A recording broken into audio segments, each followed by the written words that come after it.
State of mind हा एक फार इम्पॉर्टंट फॅक्टर आहे कम्फर्ट कंडिशन्स मध्ये. मॅक्सिमम सर्वात जास्त इफेक्ट करणारा कम्फर्टवर कुठली गोष्ट आहे तर असेल तर टेम्परेचर, आणि दुसरी असते मॉइश्चर.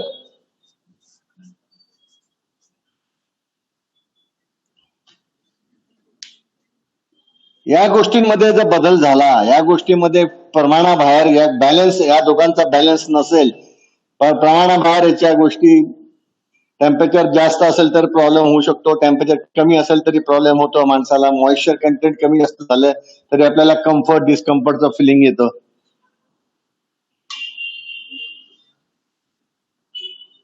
या सगळ्या गोष्टी, दोन महत्वाच्या गोष्टी, टेम्परेचर आणि मॉइश्चर, या कम्फर्टला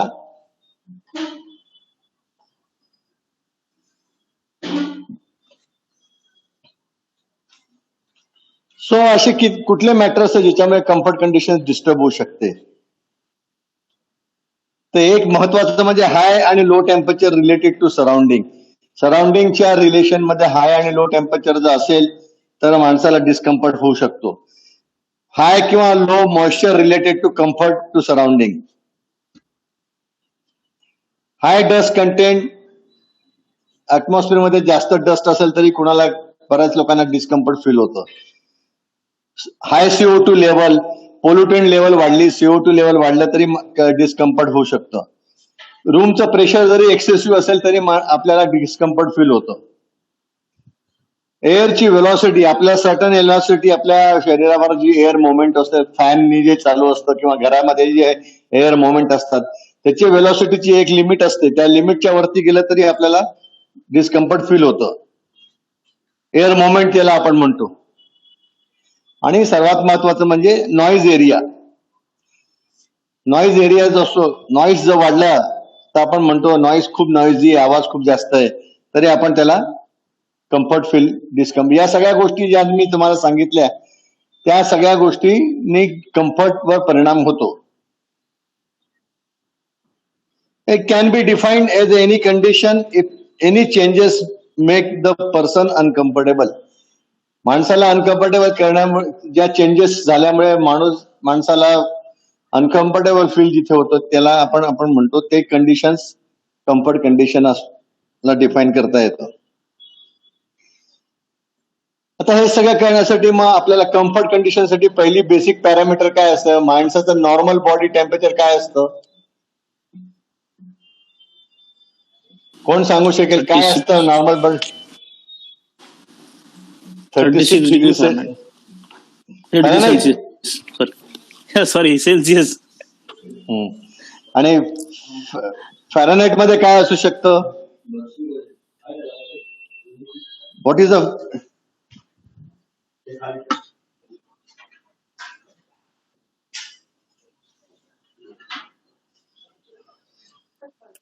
किती आहे?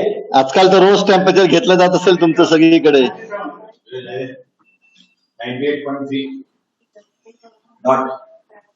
3 or 6 जे काय 98.6 बरोबर. 96 जरी आलं, 95 जरी आलं तरी ते प्रॉब्लेम करतात आजकाल. कमी पण चालत नाही. तुमचं तर टेम्परेचर आजकाल तर रोज चेक केलं जातं. पण त्याच्यावर एक हा विषय वेगळा आहे, आपण तो नंतर डिबेट करू शकतो. जे स्किन टेम्परेचर घेतलं जातं that is not the correct way to do. हो निकम सर, स्किन टेम्परेचर आणि बॉडी टेम्परेचर मध्ये फरक असतो. हे सगळं स्किन टेम्परेचर मोजतात आपलं. फार डिटेल मध्ये गेलो तर आपल्याला लक्षात येईल की तो फरक आहे. पण एनिवे त्यामध्ये त्याची रेंज फार वाईड आहे.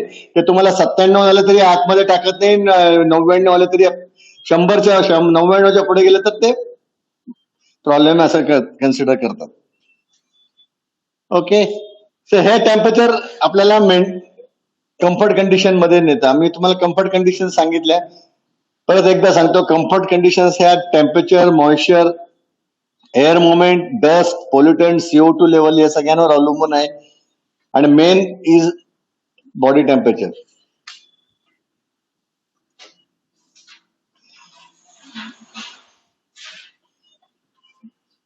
कशामुळे मेंटेन होतंय किंवा व्हॉट इज द प्रोसेस, आपण जे काही मेटाबॉलिझम जे म्हटलं जातं बॉडीचं, त्याला काय अर्थ आहे त्याचा?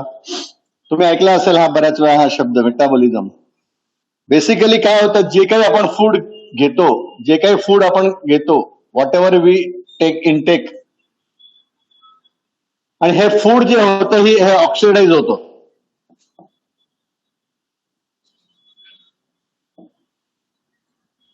ऑक्सिडाइज झाल्यानंतर इट रिलीजेस द एनर्जी. तुम्ही काही खाल्लं नाही तर तुम्हाला एनर्जी वाटतच नाही. आपल्याला इंटेक घ्यावा लागतो. फूड घेतल्याशिवाय आपल्याला एनर्जेटिकच वाटत नाही.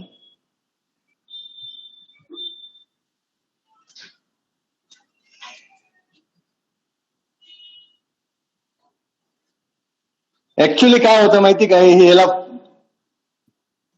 एकदम टेक्निकल भाषेत म्हटलं तर ही कंबशन प्रोसेस होते आपल्या शरीरात. कंबशन प्रोसेस का, तर तिला कुठल्याही कंबशनला दोन गोष्टींची गरज असते, air plus CO carbon. Air म्हणजे ऑक्सिजन आणि प्लस कार्बन, या दोन गोष्टींमुळे कंबशन होतात. कुठल्याही फर्नेस मध्ये जरी पाहिलं तर याच्यामुळे काय होतं, कार्बन आणि एअर तुम्हाला कुठून मिळते, आपण इनहेल करतो एअर, आपल्याकडे शरीर ऑटोमॅटिकली ऑक्सिजन अवेलेबल आहे, आणि फूड मधनं कार्बन मिळतं आपल्याला. हे कार्बन आणि ऑक्सिजन याचं जे कंबशन होतं त्याला डॉक्टर लोक म्हणतात मेटाबॉलिझम. या प्रोसेसला म्हणतात मेटाबॉलिझम. तुम्ही हा शब्द फार वेळा ऐकला असेल, मेटाबॉलिझम. माणसं आपल्या शरीरामध्ये या प्रोसेसमुळे एनर्जी निर्माण होते, आणि एनर्जी निर्माण झाल्यामुळे टेम्परेचर, हीट एनर्जी होते.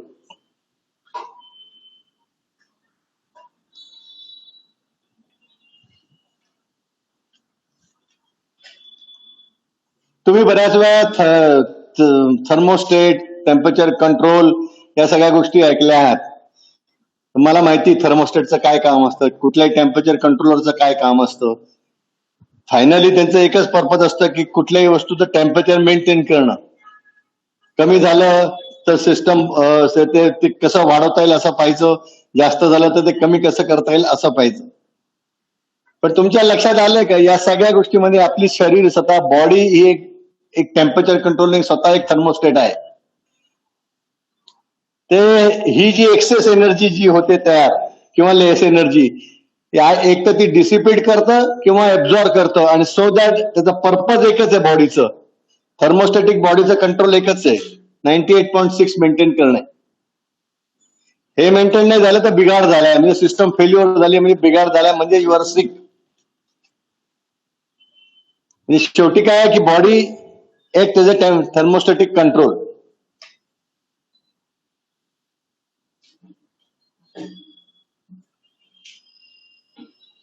म्हणजे वर्षानुवर्ष चालत असतं, तिला कधीच रिप्लेसमेंट लागत नाही, फेल्युअर होत नाही, बंद पडत नाही, काही होत नाही त्याला.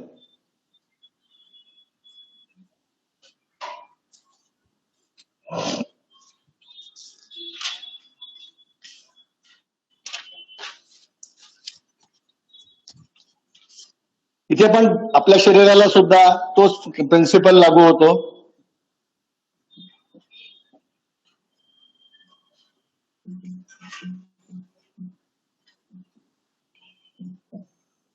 Heat produce is equal to heat lost. आणि हे जे मेटाबॉलिझम आहे,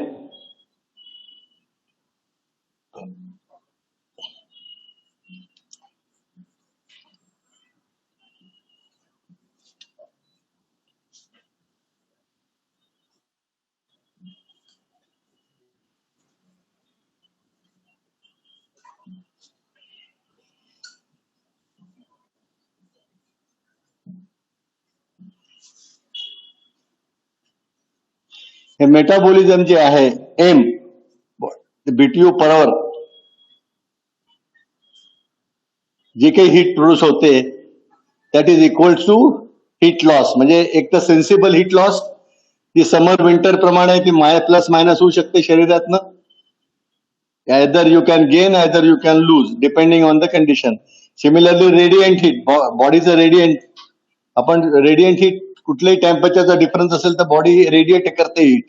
एक तर तुम्ही हीट एब्झॉर्ब कराल किंवा रेडिएट कराल, तर त्याला प्लस मायनस आहे. आणि दुसरा हा एव्हॉपरेशन. एव्हॉपरेशन म्हणजे तुमच्या श्वासोच्छवासामुळे किंवा तुम्ही जे काही आपण हे करतो, इनहेल करतो किंवा जे काही आपण मॉइश्चर जे रिलीज करतो किंवा गेन करतो ते क्यूएल लेटेंट हीट. म्हणजे शेवटी heat produce is equal to heat. हा हे इक्वेशन लक्षात राहू द्या. QS sensible plus minus, radiant plus minus आणि प्लस एव्हॉपरेशन लॉस जो काही असेल तो. हे प्रिन्सिपल इक्वेशन आहे मेटाबॉलिझमचं.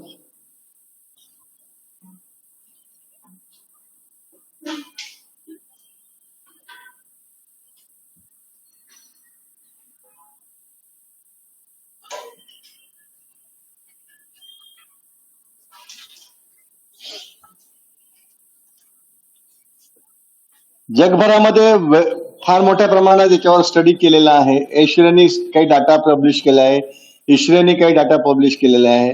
तुम्हाला वेगवेगळ्या टेम्परेचर कंडिशन्स मध्ये, म्हणजे वेगवेगळ्या ड्राय बल्ब कंडिशन्स, वेगवेगळ्या आरएच कंडिशन्स. कधी काय होतं बऱ्याच वेळा की ड्राय बल्ब टेम्परेचर आणि आरएच, म्हणजे एखाद वेळेस तुम्हाला टेम्परेचर जास्त आहे, ड्राय बल्ब टेम्परेचर जास्त आहे पण आरएच कमी असेल तर ते कम्फर्टेबल वाटतं.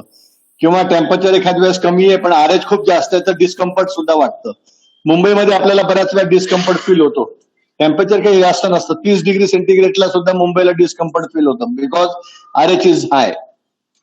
सो असे वेगवेगळे कॉम्बिनेशन्स आहेत की जेणेकरून तुम्हाला कम्फर्टचा एक त्यांनी रेंज डिसाइड केलेला आहे एश्रेनी आणि वेगवेगळ्या स्टडीजनी. तर त्यांनी त्यांची ती जी रेंज आहे ती जनरली रेंज अशी आहे, तो चार्ट आहे परत पुस्तकांमध्ये, तो तुम्हाला मिळेल कुठलाही. 24 plus minus 1 degree centigrade dry bulb temperature जर असेल तर माणूस पर्सन फील्स कम्फर्टेबल. याचा अर्थ काही रेंज आली 23 to 25.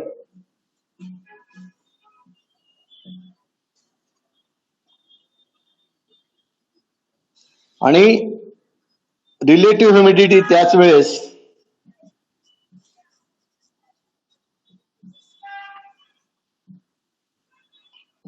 50 to 60% या रेंज मध्ये असेल, ही बऱ्यापैकी कम्फर्ट झोन मध्ये आपण काम करतोय. आणि जी एअर मोमेंट असते याच वेळेस, हे स्टँडर्ड डाटा आहे, एअर मोमेंट जी असते ती 4.5 ते 7.5 मीटर्स पर मिनिट और 15 to 25 फीट पर मिनिट या रेटनी एअर मुवमेंट जर तुमच्या बॉडीवरनं होत असेल, शरीरावरनं असेल तर दिस इज कम्फर्टेबल. ही कम्फर्टेबल झोन आहे सगळी. हा डाटा इश्रेनी पब्लिश केलेला आहे, वेगवेगळ्या डॉक्युमेंट्स मध्ये पण तुम्हाला अवेलेबल राहील.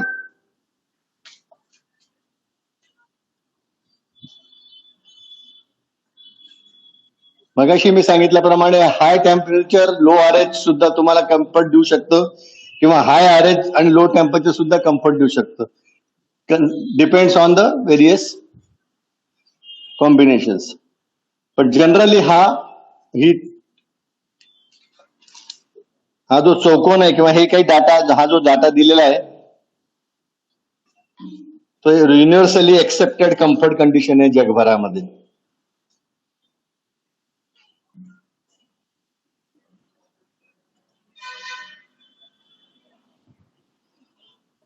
आता एखाद्या गोष्टीचं हीट लोड काढायचा, कुलिंग लोड काढायचा आहे किंवा एखाद्या आपल्याला एअर कंडिशनिंग सिस्टम डिझाईन करायची आहे आणि त्याच्यामध्ये आपल्याला वेगवेगळ्या गोष्टींचे आपण डिस्कस करू जसं जसं पुढे जाऊ तसं जसं. पण बेसिकली काय, कुठलीही गोष्ट ही सब्जेक्ट टू वेगवेगळ्या कुलिंग लोड्सला आहे. त्याच्यामुळे जेवढ्या प्रमाणामध्ये हीट लोड किंवा कुलिंग लोड त्या सिस्टमच्या मध्ये ऍड होतोय किंवा ज्या रेटनी तो कुलिंग लोड येतोय सिस्टम मध्ये बाहेरच्या एक्सटर्नल सोर्सेसमुळे किंवा इंटरनल सोर्सेसमुळे म्हणा किंवा वेगवेगळ्या दुसऱ्या काही इनफिल्ट्रेशन मुळे म्हणा किंवा लिकेजेस मध्ये म्हणा, वेगवेगळ्या कारणास्तव जसा जसा त्या रूम मध्ये लोड ज्या पद्धतीने येतोय त्या रेटने येतोय त्याच रेटनी जो तो रिमूव्ह केला गेला, त्याच रेटने त्याच फास्ट जसा लोड आला तसा तो रिमूव्ह केला गेला क्विकली, तर तिथल्या लोकांना, काम करणाऱ्या पद्धत लोकांना ऑक्युपन्सी जी आहे, ऑक्युपंट जे आहेत किंवा जी प्रोसेस आहे त्याच्यावर त्याचे दुष्परिणाम होणार नाही, डिस्कम्फर्ट फील होणार नाही. म्हणून आपल्याला जो लोड ऍड होतोय तो लोड रिमूव्ह करता आला पाहिजे, हे काढायचंय बेसिकली. आता तो लोड ऍड होतोय, तो लोड ऍड होतोय म्हणजे मग शेवटी तुम्हाला हे काढणार आहे कसं, तुम्ही कसं ठरवणार काय रेटने काढायचं आहे तुम्हाला, तर त्याच्यासाठी काय रेटने ऍड होतोय हे काढणं गरजेचं आहे.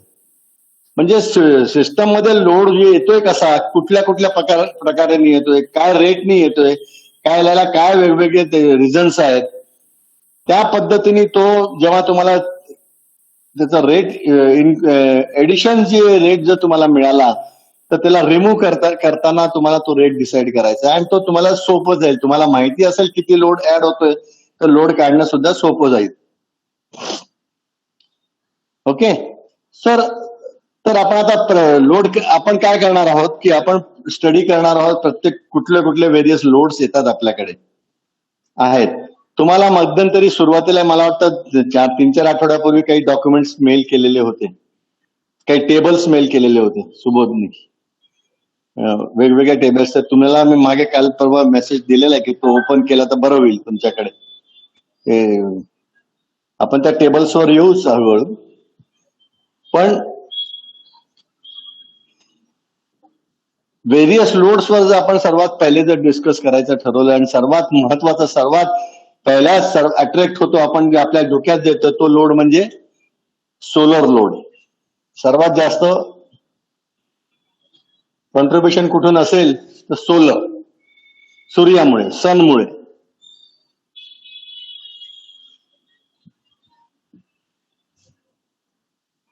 आपल्या पृथ्वीच्या सरफेसवर दोन वेगवेगळ्या सीझन्स मध्ये मॅक्सिमम असं म्हणतात, कॅल्क्युलेशन त्यांनी केलेले आहेत की 445 BTU per hour per square फूट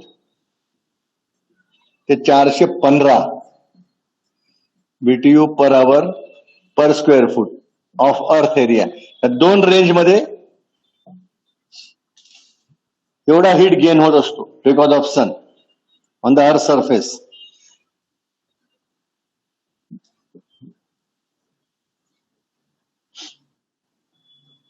सीझनल मध्ये तुम्ही पाहाल तर फक्त 30 BTU चाच फरक आहे. त्यामुळे आपण म्हणतो ना विंटरला सोलर लोड नाहीये, तर तसं काही नसतं. Solar load is more or less, winter असो समर असो सोलर लोड येणारच.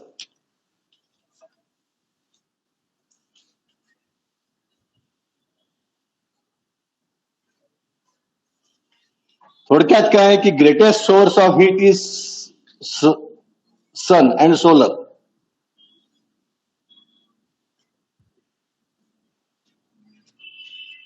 आता सोलर लोड जेव्हा आपण म्हणतो तेव्हा काय असं होतं की समजा बिल्डिंग मध्ये किंवा स्ट्रक्चर मध्ये ग्लास असतील, ग्लास सरफेस असेल, तर ग्लास सरफेस मधलं कसं असतं, ग्लास सरफेस मधला जो लोड आहे तो इन्स्टंटेनियसली आपल्याला फील होतो रेडिएशन असल्यामुळे. मी मागे पण सांगितलं की कुठल्याही गोष्टीचं रेडिएशनची हीट तुम्हाला लगेच फील होते. तुम्ही एखादा फायर आहे आणि तुम्ही बाजूला बसले हात शेकतो जेव्हा लगेच गरम वाटतं, त्याचं कारण रेडिएशन हीटमुळे. तसं सोलर जे ग्लास असतं, ग्लासेसमुळे जे रेडिएशन डायरेक्ट लोड आपला इन्स्टंटेनियसली रूमचा लोड, म्हणजे तो जो सोलर रेडिएशन आणि ग्लासमुळे जो लोड असतो तो डायरेक्टली तो इमिजिएटली इन्स्टंटेनियस लोड म्हणून कन्सिडर केला जातो. ऑफकोर्स त्याचा काही पार्ट रिफ्लेक्ट होतो, काही पार्ट एब्झॉर्ब होतो, तो आपण हळूहळू शिकू. पण हा एक लोड आहे जो इन्स्टंटेनियस इमिजिएटली त्या एअर कंडिशन इक्विपमेंटवर लोड येतो. पण राहिला वॉल आहे, रूफ्स आहेत, वॉल्स आहेत, फ्लोअर्स आहेत, त्याच्यावर काय होतं, त्याच्यावर डिपेंडिंग ऑन थिंग्स. आता सन लोड म्हटलं, सोलर लोड म्हटलं की सगळ्यांना माहितीये पृथ्वी, earth is also moving, rotating आहे, सगळ्या गोष्टी प्रत्येक वेळेस त्याचा इन्सिडेंट अँगल बदलणार आहे, प्रत्येक वेळेस त्याचा टाइम बदलणार आहे. त्यामुळे या सगळ्या गोष्टी ज्या आहेत त्या म्हणजे whether it is a radiation load, whether it is a load on the wall, roofs और फ्लोअर्स कुठल्याही प्रकारचा असू द्या, याला it is depending on various factors. Various factors म्हणजे कुठले? तुमचा इन्सिडेंस एंगल, कुठल्या अँगलनी त्याचे सनरेज तुमच्या त्या सरफेसवर येतात. 90 डिग्री असेल तर मॅक्सिमम हीट असते, 90 डिग्री नसेल त्याप्रमाणे मग ते कमी जास्त होत जाते. लॅटिट्यूड, आपण लॅटिट्यूड माहिती आहे आपल्या कुठल्या अक्षांश रेखांश आपण लहानपणी शिकलेलो आहे. कुठल्या लॅटिट्यूडला आपण आहोत? मला वाटतं आपण 20 डिग्री नॉर्थला आहे आपण, इंडिया. आपले जे कॅल्क्युलेशन साधारण 20 डिग्री नॉर्थला कॅल्क्युलेट केले जातात. तर लॅटिट्यूड वर इम्पॉर्टंट आहे. तुमचा इन्सिडेन्स एंगल आहे, टाइम ऑफ डे कुठल्या वेळेला आपण करतोय ते आहे, टाइम ऑफ इयर कुठल्या वर्षाला कुठल्या महिन्यात आहे. या सगळ्या गोष्टी, कारण या सगळ्या कॉन्स्टंटली मुव्हिंग असतात, रोटेटिंग असल्यामुळे, या सगळ्या गोष्टी कंटिन्युअसली मूव्ह असल्यामुळे या सगळ्या गोष्टींचा परिणाम होऊन आपल्याला व्हेरियस पद्धतीने लोड कॅल्क्युलेट लागतात. हा सगळा डाटा वेगवेगळ्या प्रकारचा सगळा कॅल्क्युलेटेड आहे, टेब्युलेटेड आहे. बऱ्याच लोकांनी याच्यावर स्टडी केलेला आहे, रिसर्च केलेला आहे आणि हा सगळा डाटा टेब्युलेटेड फॉर्म मध्ये आहे. गेले शेकडो वर्ष याच्यावर काम झालेलं आहे. तर हा डाटा सगळा अवेलेबल आहे. आपल्याला तो फक्त रिफर करून, स्टडी करून त्याचं नॉलेज असलं पाहिजे, म्हणजे तुम्ही अप्रोप्रिएट डाटा तुम्हाला तो काढता येतो. आणि बऱ्याचशा सॉफ्टवेअर मध्ये हे बिल्ट इन पण झालेले आहे याच्या नंतर. तर थोडक्यात काय की सोलर बाकीच्या ग्लासेस जर सोडलं तर वॉल्स आहेत, रूफ्स आहेत, फ्लोअर्स आहेत, फर्निचर्स आहेत, याच्यावर जे रेडिएशननी जी हीट तयार होते, सोलरनी जे रेडिएशन होतं ते इमिजिएटली काही आतमध्ये रूम मध्ये लोड येत नाही त्याचा.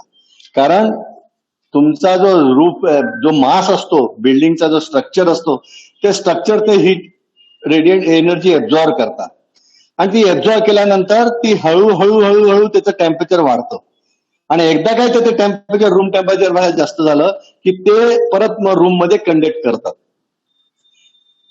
याचा अर्थ काय? म्हणजे स्टोरेज एनर्जी सारखं झालं की ती स्टोअर्ड केली जाते एनर्जी सगळी सनची स्ट्रक्चर्स मध्ये, आणि ही स्टोअर्ड एनर्जी नंतर एज अँड वेन रिक्वायर्ड म्हणजे म्हणण्यापेक्षा depending on the temperature condition it is release in the room as a load. म्हणून बऱ्याच वेळा काय होतं की असं वाटतं आपल्याला की संध्याकाळी 6 वाजता 7 वाजता अरे बाहेर तर सूर्य नाहीये तरी आतमध्ये गरम का होतंय. बऱ्याच वेळा लोकांचे कंप्लेंट असतात रात्री गरम होतो, दिवसा नाही होत. त्याचं कारण असं आहे की जी स्टोअर्ड एनर्जी असते स्ट्रक्चर मधली ती रिलीज होते रात्री किंवा संध्याकाळी. बऱ्याच वेळा सनसेट झाल्यानंतर लोड वाढतो, हीट लोड येतो, जो दिवसभरात नसतो. त्याचं कारणच असते तुमचं रूफ स्ट्रक्चर समजा हेवी असेल, त्याला जो वेळ लागत असेल, तो जो रेट जो आहे ट्रान्सफरचा रेट, स्ट्रक्चर मध्ये जर स्टोरेज हीट असेल, कॅपॅसिटी जास्त असेल तर त्या स्ट्रक्चरमध्ये तुम्हाला फील नंतर. बऱ्याच वेळा तुम्ही पहा जुन्या स्ट्रक्चर्स असायचे, दगडांच्या बिल्डिंग्स असायचे, दिवसभरामध्ये लोड येत नव्हता, रात्री लोड येतो, पण रात्री तिथे कोणी ऑक्युपन्सीच नसतं. त्यामुळे जेव्हा आपण जातो दुपारच्या वेळेस तेव्हा आपल्याला थंड वाटतं, ते बाहेर ऊन असतं, तळपत असतं टेम्परेचर, पण तरी आतमध्ये स्ट्रक्चर थंड आहे. असं तुम्हाला जुन्या वास्तूंमध्ये बऱ्याच ठिकाणी दिसेल, मोठ्या मोठ्या बिल्डिंग्स मध्ये किंवा अशा मंदिरं म्हणा किंवा अशा जुने स्ट्रक्चर्स म्हणा जे दगडांनी तयार केलेले आहेत, मोठे मोठे स्टोन्स वापरलेत किंवा ज्याला डेन्स मटेरियल म्हणू शकता तुम्ही, किंवा थिकनेसेस खूप जास्त आहे, अशा ठिकाणी स्टोरेज इफेक्ट तुम्हाला जाणवेल. तर तो स्टोरेज इफेक्ट आपल्याला लक्षात घ्या जेव्हा आपण पुढे जाऊ, जसं हळूहळू तसं तो स्टोरेज इफेक्ट खूप महत्वाचा आहे. त्या स्टोरेज इफेक्ट मुळेच हा जो इक्विव्हॅलंट टेम्परेचर कन्सेप्ट आलाय, तो या इक्विव्हॅलंट टेम्परेचर जो कन्सेप्ट तो स्टोरेज इफेक्ट मुळे झालाय. स्टोरेज इफेक्ट मध्ये काय होते, एक तर टाइम लॅग होतो, म्हणजे जेव्हा पाहिजे त्यानंतर तो लोड, म्हणजे दुपारचं स्टोअर झालेला आहे तर टेम्परेचर संध्याकाळी येत असेल तर तो जो टाइम लॅग येतो, तो time lag is also one of the important factor. तर या टाइम लॅग आणि स्टोरेज इफेक्टमुळे इक्विव्हॅलंट टेम्परेचर डिफरन्स हा कन्सेप्ट आला. म्हणजे कसं की बाहेर 40 डिग्री टेम्परेचर आहे आणि आतमध्ये 25 डिग्री टेम्परेचर आहे, तर तुम्ही 15 डिग्रीचा डेल्टा टी घेऊन चालत नाही. जर 40 - 25 कराल 15 डिग्रीचं झालं, तुम्हाला तो इक्विव्हॅलंट काढावा लागतो प्रोसेससाठी, आणि इक्विव्हॅलंट काढण्यासाठी या स्टोरेजचा आणि टाइम लॅगचा सगळा उपयोग केला जातो. हे सुद्धा आपण टेब्युलेटेड केलेलं आहे पुढे. तर कुठल्याही स्ट्रक्चरची बेसिकली कुठल्याही स्ट्रक्चरची आपण हा जर स्ट्रक्चर असेल हा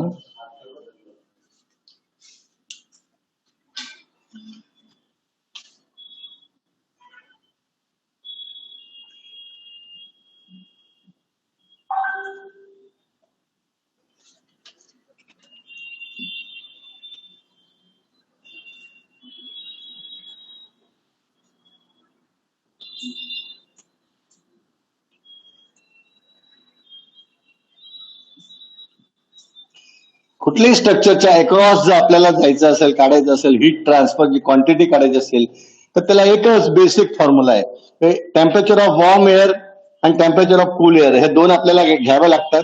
हे दोन जर घेतले तर आपला जो क्यू आहे तो टोटल क्यू म्हणजे हीट जी आहे ही क्यू जी आहे ती बीटीयू पर आवर मध्ये आहे. BTU per hour minus is equal to T W minus TC temperature delta T घेऊन याचा एरिया कॅल्क्युलेट करायचा इंटू एरिया आणि into multiplied by U. U म्हणजे काय की यू म्हणजे amount of heat transfer through such kind of structure when temperature difference is 1. हे जर एक असेल आणि एरिया एक असेल तर U is equal to BTU per hour. म्हणजे यू इज कॅल्क्युलेटेड. यू म्हणजे काय थोडक्यात यू फॅक्टर म्हणजे U coefficient of thermal coefficient म्हणण्यापेक्षा ट्रान्सफर ऑफ म्हणण्यापेक्षा त्याला असं समजण्यापेक्षा तुम्ही असं समजा की ती nothing but BTU per hour. U is nothing but BTU per hour when it is transferred against the temperature difference of 1 degree Fahrenheit against the area of 1 square feet. मग तुम्हाला काय करायचंय BTU एकदा मिळाला एखाद्या वस्तूचा तर मग तुम्हाला त्याला जो एरिया आहे तो एरिया घ्यायचा जो टेम्परेचर डिफरन्स आहे तो टेम्परेचर डिफरन्स घ्यायचा त्या टेम्परेचर डिफरन्सनी आणि एरियानी त्या यू फॅक्टरला मल्टिप्लाय केलं तर तुम्हाला त्या इथली गेन हीट गेन मिळते क्यू. याच्या मागचा कन्सेप्ट हा आहे. आता हा फक्त जो एकदा यू काय कन्सेप्ट समजला तुम्हाला एकदा यू समजला की मग यू कसा काढायचा हा फक्त महत्वाचा भाग तुमच्यासाठी उरतो. एकदा यू माहिती झाला की मग तुम्हाला बाकी फारच सोपं आहे. पण यू कसा काढायचा यू बद्दल काय व्हॉट इज यू आणि ते कसं समजून घ्यायचं ते आता आपण पाहू. पण सर्वात लक्षात घ्या most important thing is to calculate the overall heat transfer coefficient you.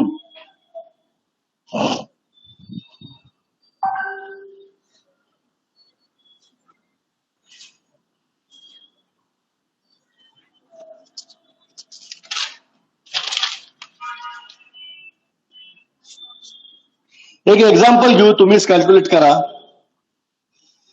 सांगा वॉलची साईज आहे 8 फीट बाय 20 फीट आणि टेम्परेचर आहे डेल्टा टी आहे 12 डिग्री फॅरनहाइट म्हणजे डिफरन्स आहे 90 मायनस 78 आणि याचा यू फॅक्टर आहे 0.25. याचा किती बीटीयू पर आवर हा ट्रान्सफर करेल हीट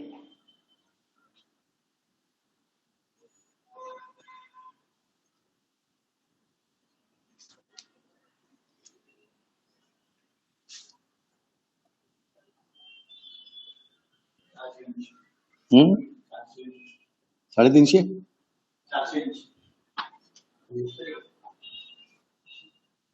480 बीटीयू पर आवर. आला का लक्षात सगळ्यांना. 20 गुणिले 8 त्याचा 160 स्क्वेअर फूट एरिया झाला. 160 गुणिले 12 डिग्री डेल्टा टी झाला आणि multiplied by you 0.25 this is giving you 400 BTU per our.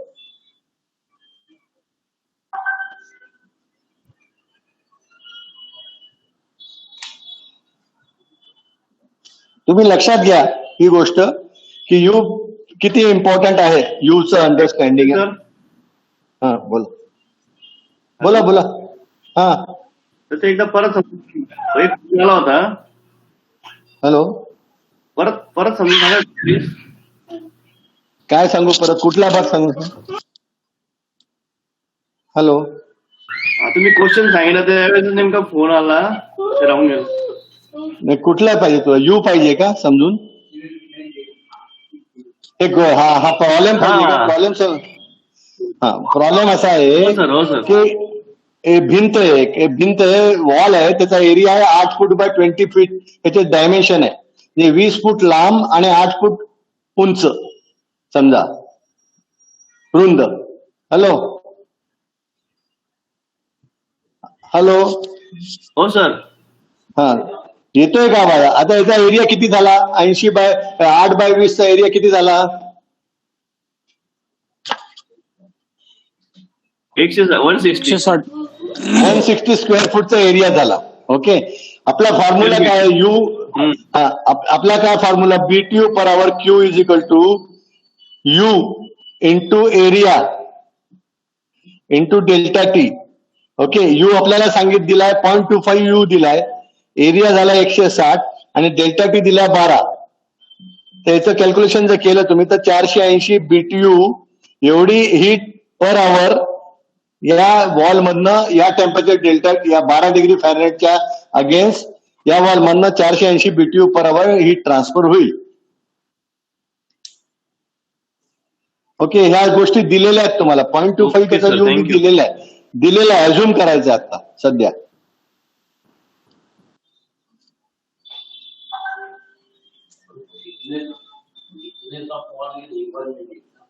Thickness is not area आहे. थिकनेस ही येणार यू मध्ये, कॅल्क्युलेटेड थिकनेस. जेव्हा तुम्ही यू काढाल ना तेव्हा थिकनेसचा रोल येईल, तो वेगळा आहे तो नंतर. While calculating U, thickness is already accounted. हा, हो. बरोबर आहे, प्रश्न यायला पाहिजे डोक्यात प्रत्येकाच्या. तो यू फॅक्टर. हॅलो हॅलो, पुढच्या जे याच्यामध्ये तुमचे लक्ष, when I will explain that ना कंडक्ट यू, त्याच्या लक्षात येईल थिकनेसचा रोल. हा सर. हा, काय प्रश्न आहे परत? काय तुम्ही विचारत होता? हॅलो, आपण आता यू फॅक्टर जो असतो तो थिकनेस अवलंबून असतो का?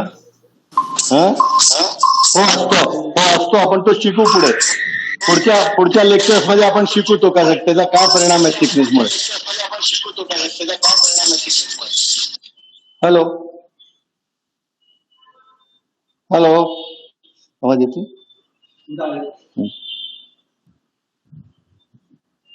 ओके, हो सर, समजलं सर. हा ठीक आहे. नाही, आपण मगाशी जे विचार केला की बिल्डिंग, आता समजा एखाद्या बिल्डिंगचं वर्कआउट करायचं आहे तर आपण काही बेसिक गोष्टी थोड्याशा जाणून घेऊ. हिटलोड डिझायनर्सला हे जाणून घेणं गरजेचं आहे. बेसिकली आर्किटेक्ट आणि यांना सुद्धा हे गोष्ट जाणून घेणं गरजेचं आहे. पण तरी पण त्याचा काय उपयोग असतो, काय थोडंसं अंडरस्टँडिंग नॉलेज आपल्याला माहिती असायला पाहिजे. तर बिल्डिंग ओरिएंटेशन आपण बऱ्याच वेळा शब्द वापरला जातो. बिल्डिंग ओरिएंटेशन म्हणजे काय? तर बिल्डिंग ओरिएंटेशन म्हणजे बिल्डिंगची जी लोकेशन असते ती, तिची दिशा कशी ठरवली जाते, कुठल्या दिशेला कसं असतं. म्हणजे वॉल फेसिंग नॉर्थ आहे, वॉल फेसिंग ईस्ट आहे, वॉल फेसिंग वेस्ट आहे, याचा परिणाम काय होऊ शकतो ओरिएंटेशनवर किंवा याच्या एखाद्या हिट लोडवर. आता एखाद्या माणसाच्या मनात असा प्रश्न येईल की पृथ्वी गोल आहे, दिवसभरामध्ये 24 तासात ती पूर्ण फिरते, तर मग ओरिएंटेशनचा काय फरक पडायला पाहिजे? कधी ना कधी त्याच्यावर लोड येणारच आहे. हा बेसिक प्रश्न मला सुद्धा सर्वात पहिले जेव्हा मी एअर कंडिशनिंग शिकलो तेव्हा हा पडला होता की काय फरक पडतो. आता ईस्ट आहे, आमच्या सरांना विचारला होता आम्ही प्रश्न की ईस्ट आहे, नंतर संध्याकाळी ती परत वेस्टला जाणार आहे, परत ती फिरून येणारच आहे. म्हणजे 24 तासामध्ये दिवसभरामध्ये तर काय फरक पडत नाही ना, बरोबर आहे. हीट लोड मध्ये काही फरक पडणार नाही 24 तासामध्ये, पण त्याचा काय उपयोग होतो ते तुम्हाला आता मी एक्सप्लेन करतो, तुमच्या लक्षात येईल त्याचा काय उपयोग येतो. काही आपण थोडेसे फटाफट काही ग्राफ समजून घेऊ छोटे.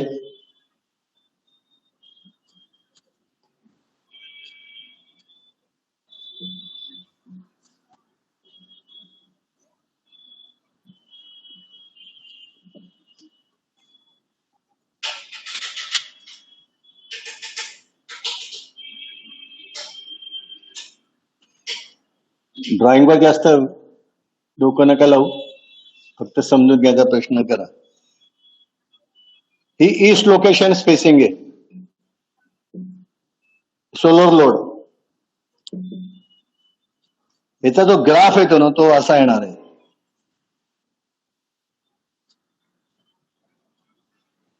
लाईक दिस. याचा अर्थ काय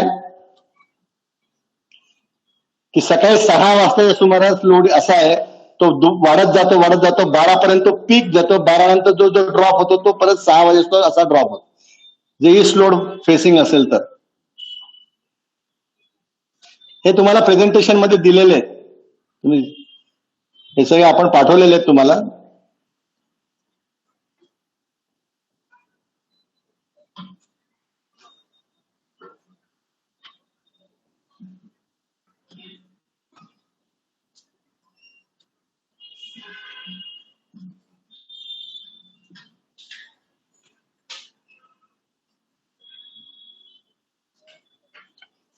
साऊथ मध्ये जास्त करून असा या टाईपचा पॅटर्न येतो त्याचा.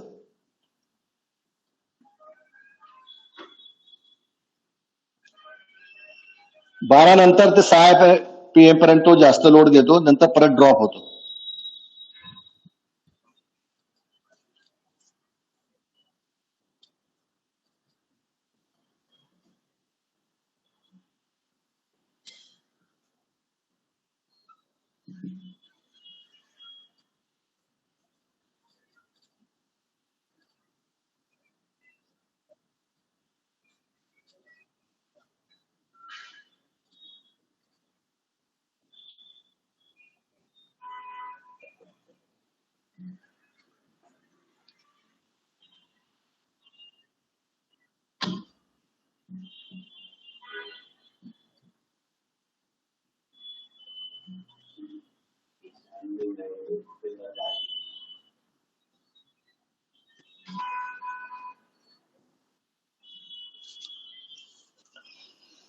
तुमच्या लक्षात येईल ईस्ट आणि वेस्ट या दोन इश्यू दोन जे डायरेक्शन्स आहेत ते सर्वात जास्त कॉन्ट्रीब्युट करतात हीट मध्ये. नॉर्थ मध्ये नॉर्थ साईडला ओव्हरऑल एव्हरेजच काही लोड फार कमी आहे. एखादी बिल्डिंग नॉर्थ फेसिंग असेल तर load gain is very less compare to east and west. हे डायग्राम तुम्हाला दिलेले आहेत तसं त्यामुळे तशी काही समजून घेतलं तरी चालेल. म्हणजे सांगायचा पर्पज काय आहे, सांगण्याचा पर्पज हा आहे की फॉर एक्झाम्पल एखादा रेस्टॉरंट आहे जे संध्याकाळीच फक्त उघडणार आहे, जे सकाळ दिवसभर बंद आहे. अशा रेस्टॉरंटला तुमचं समजा ईस्ट फेसिंग ग्लास असेल तरी चालण्यासारखे कारण संध्याकाळनंतर लोड ड्रॉप होते. सिमिलरली अशी ऍप्लिकेशन वाईज तुम्ही थोडा विचार कर. ओव्हरऑल म्हणजे काय होणार आहे, ओव्हरऑल जरी सकाळच्या सुमारात जरी टेम्परेचर वाढलं तरी तिथे ऑक्युपन्सी नाहीये, लोक नाही, तर एवढा काही फरक पडत नाही. 1-2 डिग्रीने टेम्परेचर वाढल्याने काय फरक पडत. जेव्हा रिक्वायर्ड आहे तेव्हा म्हणजे काय होईल की बिल्डिंग ओरिएंटेशनचा जर तुम्ही विचार केला तर तुमची इक्विपमेंटची साईज आहे की तुम्हाला इनिशियली कमी कॅपेक्स कमी इन्स्टॉल कमी करता येईल आणि ऑपरेटिंग कॉस्ट पण त्याची कमी होईल. म्हणून याचं नॉलेज असणं गरजेचं आहे. डायरेक्शन वाईज कुठल्या कुठल्या डायरेक्शनला कसं.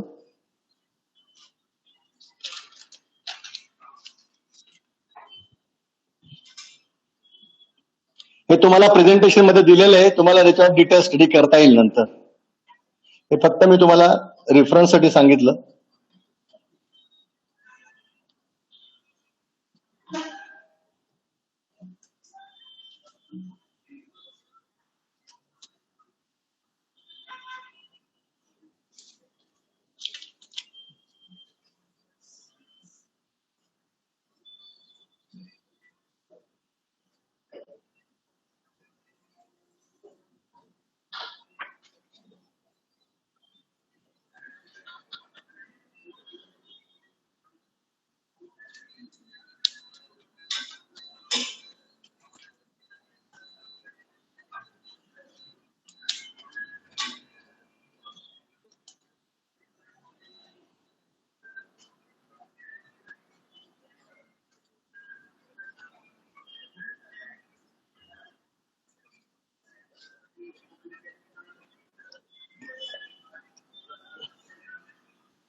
एक जनरल माहितीसाठी लोकांना लक्षात यायला पाहिजे की आपण जेव्हा कम्पेअर करतो रूफ, आपण तीन गोष्टी आपल्याकडे जास्त प्रमाणात, रूफ आहे, वॉल आहे आणि ग्लास. ही वेस्ट ग्लासची वेस्ट डायरेक्शनला आहे.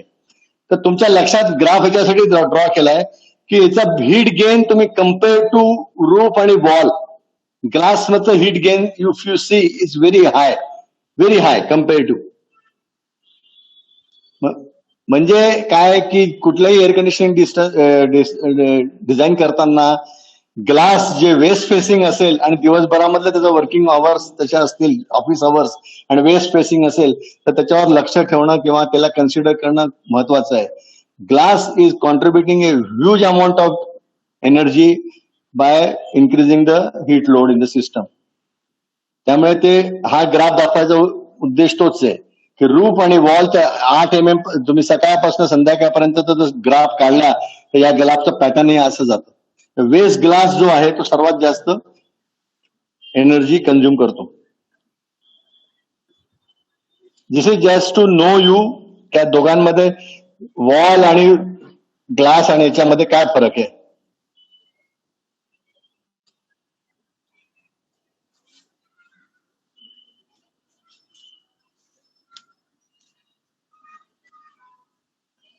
म्हणजे या सगळ्या गोष्टींनी तुमच्या एक लक्षात आलं का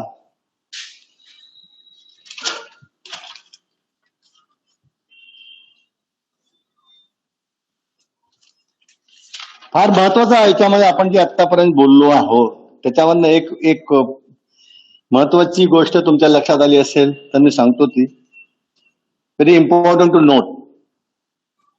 याचा अर्थ काय की amount of heat must be removed.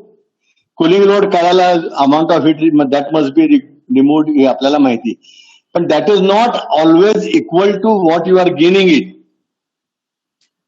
अलग लक्षात, amount of heat required to be removed may not be equal to what you are gaining because of the time lag and storage effect. The amount of heat is coming later on, so it may be, if you are not giving proper attention to that, your sizing and equipment sizing and designing may get some error and you may not be able to achieve the desired condition. त्यामुळे हा time lag factor, storage factor, equivalent temperature, या सगळ्या गोष्टी अतिशय जाणून घेणं किंवा याच्याबद्दल नॉलेज असणं अतिशय गरजेचं आहे. कारण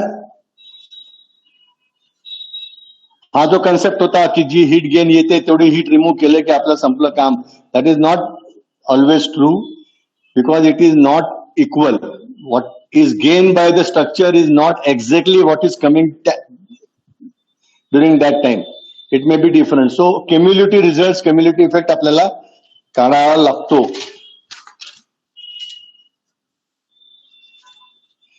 म्हणजे हीट गेन आणि कुलिंग लोड याच्यामध्ये फरक आहे.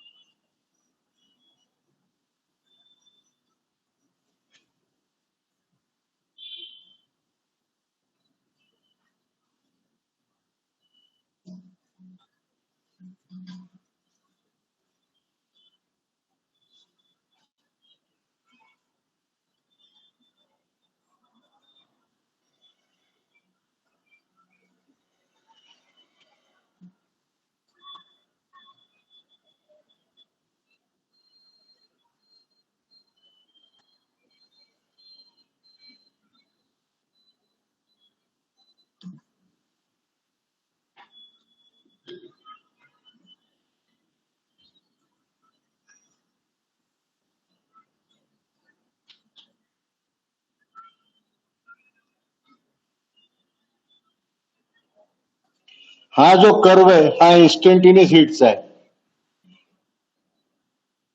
म्हणजे इमिजिएटली एब्झॉर्ब जी होणार आहे इन्स्टंटेनियस हीट आहे जी म्हणतो आपण त्याला, तो आहे. आणि हा जो आहे हा कुलिंग लोडचा आहे.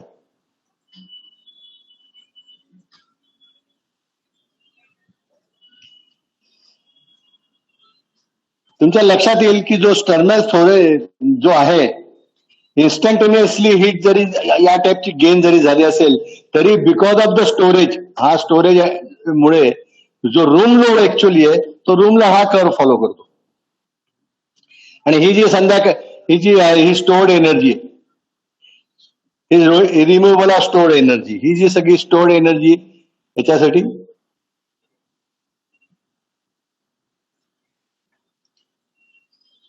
Because of the storage effect and time lag, instantaneous load असा जरी असला तरी रूम लोड जो आहे तो असा आहे.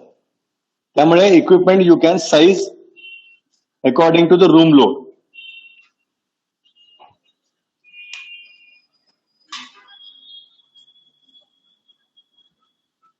हा सुद्धा ग्राफ तुम्हाला दिलेला आहे, तुम्ही त्याच्यावर स्टडी करून थोडस अजून डिटेलमध्ये जाऊ हे करू शकता. कारण दुपारच्या वेळेस मध्ये एकदम लोड वाढणार because of the temperature, outside temperature. पण तो टेम्परेचर इमिजिएटली आतमध्ये येत नाहीये वाढलेलं रूम मध्ये. किंवा 12 वाजताचा टेम्परेचर जास्त आहे, तो 12 वाजताचा लोड नाहीये इथे आता, तो नंतर येणार आहे खाली. जसं जसं तो पुढे जाईल तसं हा लोड इथे वाढला आणि असं कमी झाला. म्हणजे instantaneous load is not equal to the what is the room load. Okay. आणि म्हणूनच या सगळ्या सांगायचा उद्देश काय की या सगळ्या गोष्टींमुळेच मग आपल्याला equivalent temperature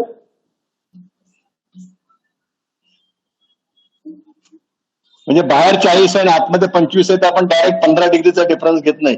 that can be 17, that can be 20, that can be 12, that can be 11 depending on the prevailing condition जी असेल त्याप्रमाणे.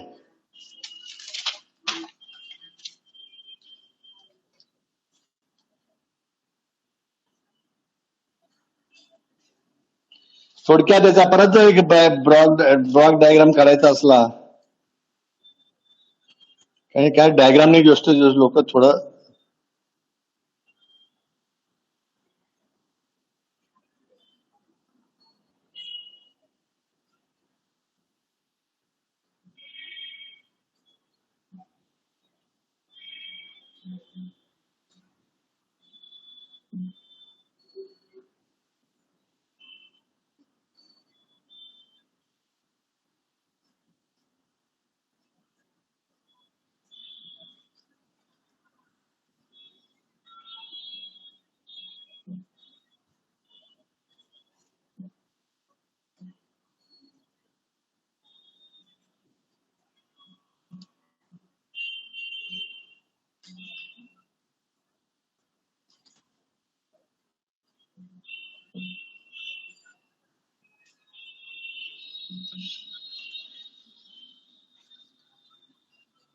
म्हणजे जो हीट गेन या पद्धतीने जर ब्लॉक डायग्राम आपण दाखवलं तर रेडिएशननी जी हीट होणार आहे ती स्टोर्ड आणि स्ट्रक्चरमध्ये हीट स्टोर्ड होणार, स्ट्रक्चरमध्ये ती स्टोर्ड होणार आणि बऱ्याच वेळाने डिलेड टाइम नंतर ती टाइम झाल्यानंतर ती परत रूम मध्ये जाणार आणि काही प्रमाणात ती कन्व्हेक्शन होऊन कुलिंग इथे जाणार. म्हणजे हीट गेन आणि हा इज नॉट इक्वल. लक्षात आलं. हा स्टोर्ड एनर्जीमुळे, स्ट्रक्चरमुळे जेवढी हीट जनरेट बाहेर गेन होणार आहे तेवढीच तुम्हाला रिमूव्ह करायची असं नाही. ती किती होणार आहे, कुठला टाइम लॅग आहे, किती त्याचं स्टोअर्ड किती कॅपॅसिटी. समजा एखादा खूप हेवी स्ट्रक्चर असेल, ते दिवसभरामध्ये गेन ट्रान्सफरच करत नसेल, रात्री करत असेल फक्त, तर मग तो जसा सकाळी तो बऱ्याच लोक मग काय करतात, बऱ्याच वेळा तुम्ही पाहिलं असेल काही लोक अर्ली मॉर्निंग 2 तास आधी येऊन इक्विपमेंट चालवतात. रात्र झालेली गरम झालेली स्टोर्ड एनर्जी सकाळी 6 वाजता ते 6 ते 8 चालवतात किंवा रात्री चालवून घेतात 2 तास. रात्री बऱ्याच वेळा टॅरिफ कमी असते, इलेक्ट्रिसिटी बिल कमी येतं रात्री. रात्री चालवून ते स्टोअर बिल्डिंग मधलं जे स्टोअर एनर्जी असेल त्याला आपण कमी करतात. त्याला आपण थर्मल स्टोरेज इफेक्ट म्हणतो, ज्या गोष्टी ज्या आहेत. तर हा कन्सेप्ट समजून घेण्याची गरजेची आहे, स्टोर्ड आणि टाइम लॅग.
सर एखाद्या रूम मध्ये हीट गेन कुठल्या कुठल्या पद्धतीने होऊ शकते, कुठल्या कुठल्या मेथड्सने होऊ शकते ते आपण समजून घ्यायचा प्रयत्न करू. जसं काय आपण पाहिलं, सोलर हा सर्वात महत्वाचा फॅक्टर असल्यामुळे जर ग्लासेस असतील तर डायरेक्ट रेडिएशन येतं. Solar gain through glass direct आपल्याला रेडिएशन सनच्या ग्लास मधून मिळणार, ते एक येणार.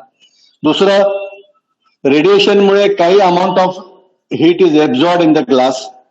Amount of energy is heat absorbed. या गॅसमध्ये काही रिफ्लेक्ट होते, काही एब्झॉर्ड होते, काही ट्रान्समिट होते.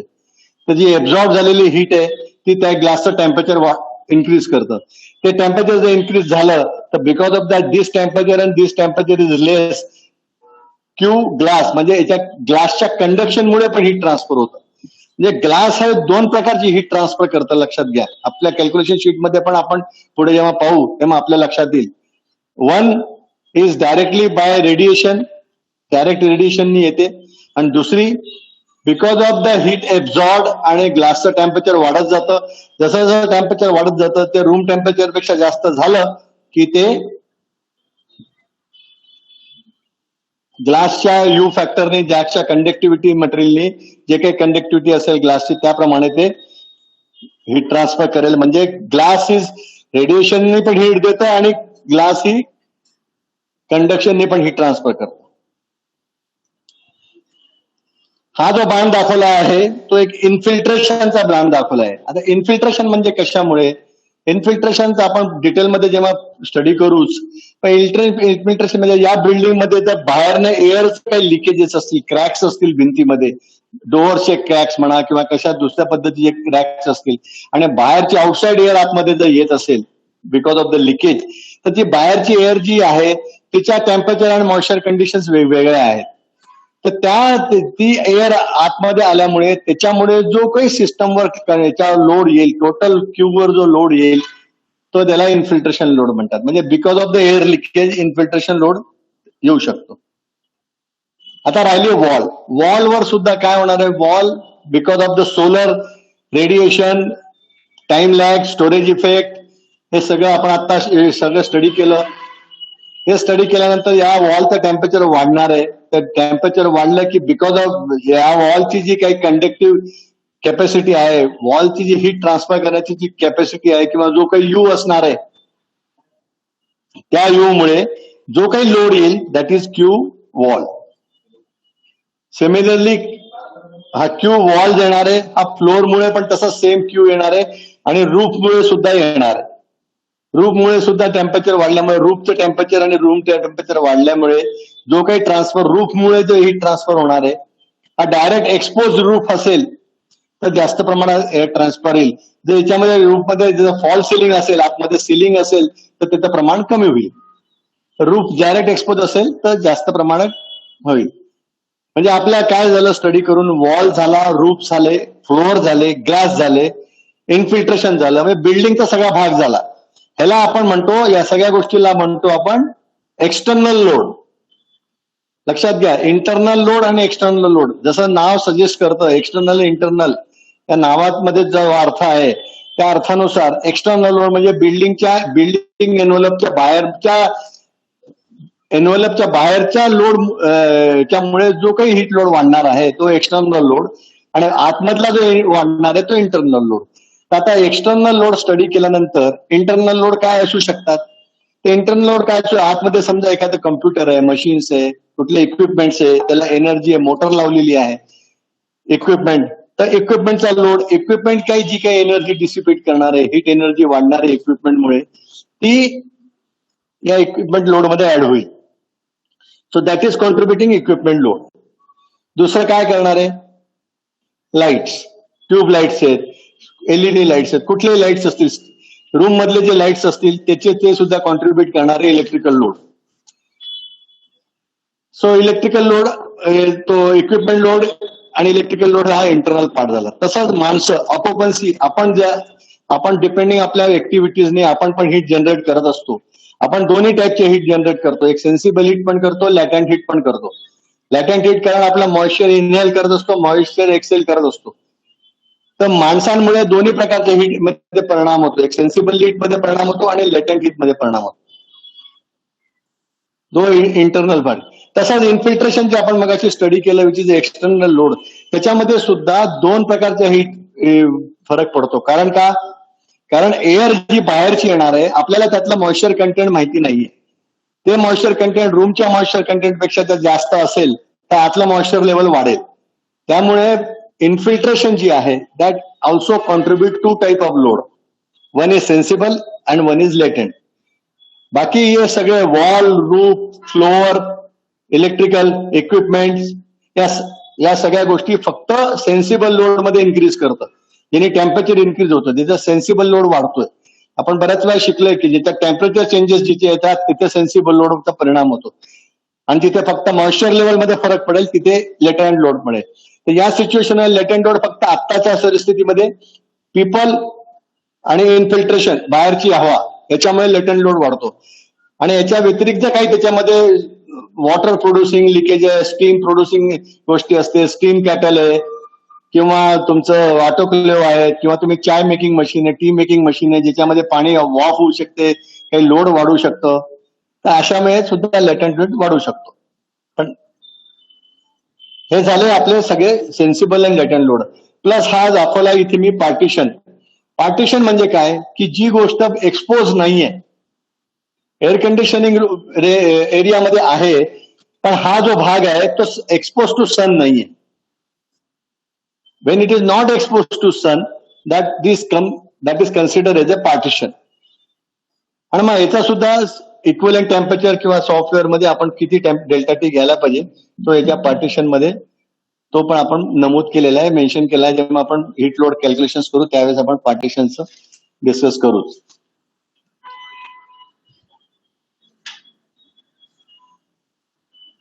कोणाला यात काही शंका आहे, काही डाऊट आहेत? मला एक प्रश्न होता.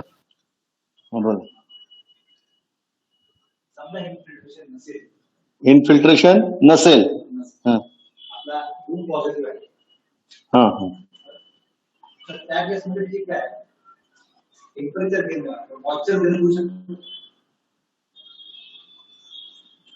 रूम पॉझिटिव्ह आहे, रूम पॉझिटिव्ह आहे याचा अर्थ रूम मधली हवा काही बाहेर जाते, बरोबर. आता रूम मधनं हवा जर काही बाहेर जात असेल तर ती बाहेर तेव्हाच जाईल जेव्हा त्यामध्ये तेवढी अमाऊंट ऑफ एअर बाहेरनं कुठून तरी एक्सटर्नली ऍड होते किंवा बाहेरच्या सोर्सने ऍड, अदरवाईज ती बाहेरच जाणार नाही.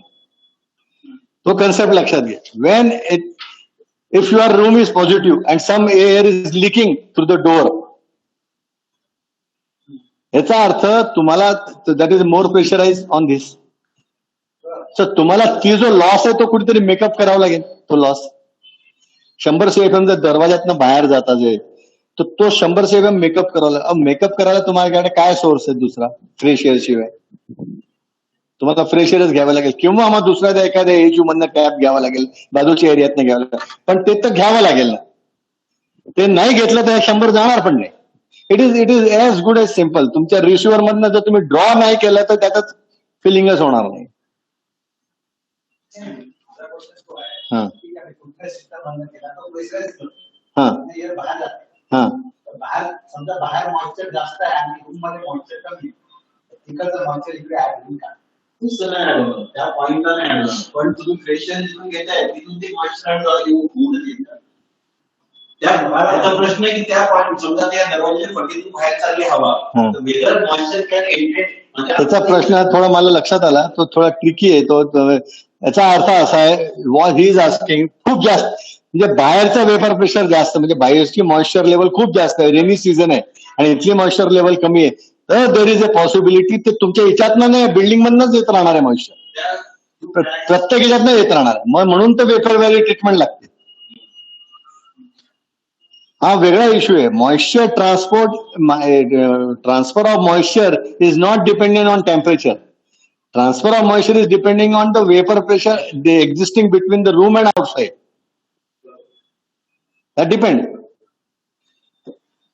त्याप्रमाणे ते होईल. म्हणजे ते तुम्हाला ऍक्च्युअली सायक्रोमेट्रिक वर काढूनच चेक करावं लागेल की काय कंडिशन आहे कोल्ड रूम मध्ये. म्हणून तर ज्या ठिकाणी लो आरएच असतात, जे तुम्हाला फार लो आरएच मेंटेन करायचे तिथे वेपर बॅरियर का रिकमेंड करतात?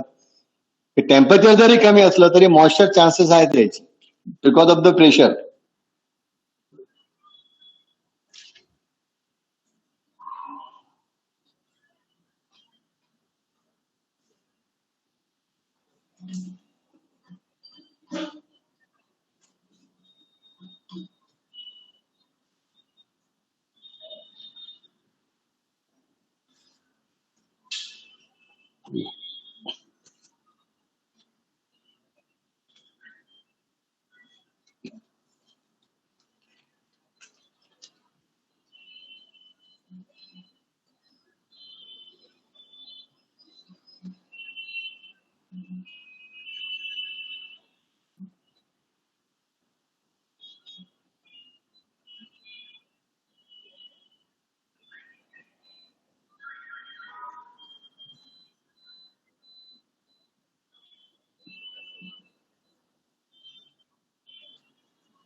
Solar heat gain through glass आपण जे डिस्कस केलं बघा, तिथं मी तुम्हाला लिस्ट आउट करून गेले. You can note it down this. हे मेनली डिपेंड्स पाच याच्यावर पॅरामीटर्सवर अवलंबून आहेत. One is location, second is latitude, third is time of the day, time of year and facing direction. या सगळ्या गोष्टी टेब्युलेट केलेल्या आहेत. तुम्हाला पाहायची गरज नाहीये, पण तरी पण आपल्याला माहिती असायला पाहिजे.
जनरली याचा एक डायग्राम असा आहे की समजा तुमची एंगल ऑफ इन्सिडेन्स आहे 30 आहे. सनरेजचा एंगल ऑफ इन्सिडेन्स एखादा ग्लासवर असा येत असेल आणि समजा तुमची टोटल आर ही तुमची हीट असेल पीट्यूपर, तर त्याचे कशा परिणाम कशा पद्धतीने ते घेतले तुम्हाला हे डायग्राम कुठल्याही पुस्तकात सुद्धा मिळेल. Certain amount of heat is absorb, साधारण 0.06 तुम्ही म्हणू शकता आरच्या, 0.08 इज रिफ्लेक्टेड, 0.08 आर म्हणजे आरच्या प्रमाणातच रिफ्लेक्टेड होते आणि जवळपास 0.6 आर ही ट्रान्समिट होते, ट्रान्समिटेड टू द रूम. जवळजवळ 86% इज ट्रान्समिटेड. ओके, आता ही 86% ट्रान्समिटेड झाल्यानंतर तिला कशी कमी करायचं, काय करायचं, रेडिएट हिंटला सोलर कोफिशियंट्स वगैरे जे आलेले आहेत ते आपण नंतर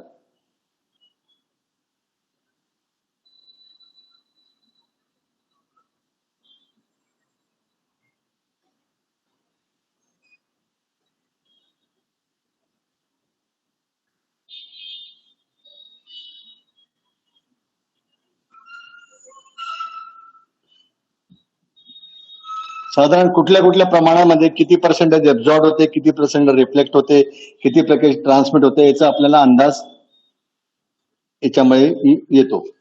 हीट लोड त्यामुळे किती होणार ते येतो. हा सुद्धा डायग्राम तुम्हाला पुस्तकामध्ये मिळेल, कुठल्याही हँडबुक मध्ये मिळेल.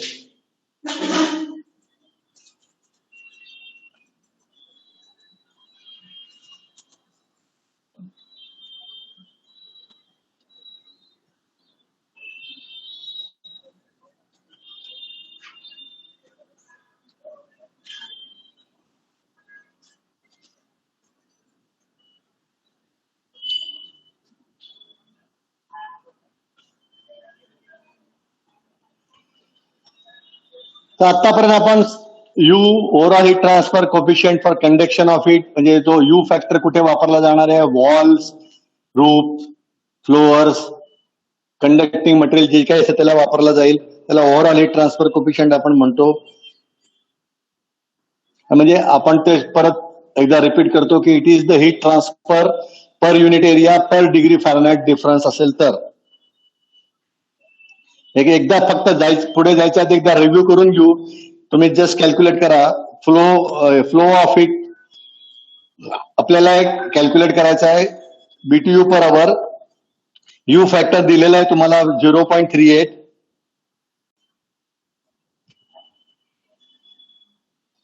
सगळ्यांनी करा प्लीज. हा यू फॅक्टर दिलेला आहे 0.38. डेल्टा टी आहे 40 डिग्री फॅरनहाइट 40 आणि 5 फीट बाय 2 फीटची वॉल आहे.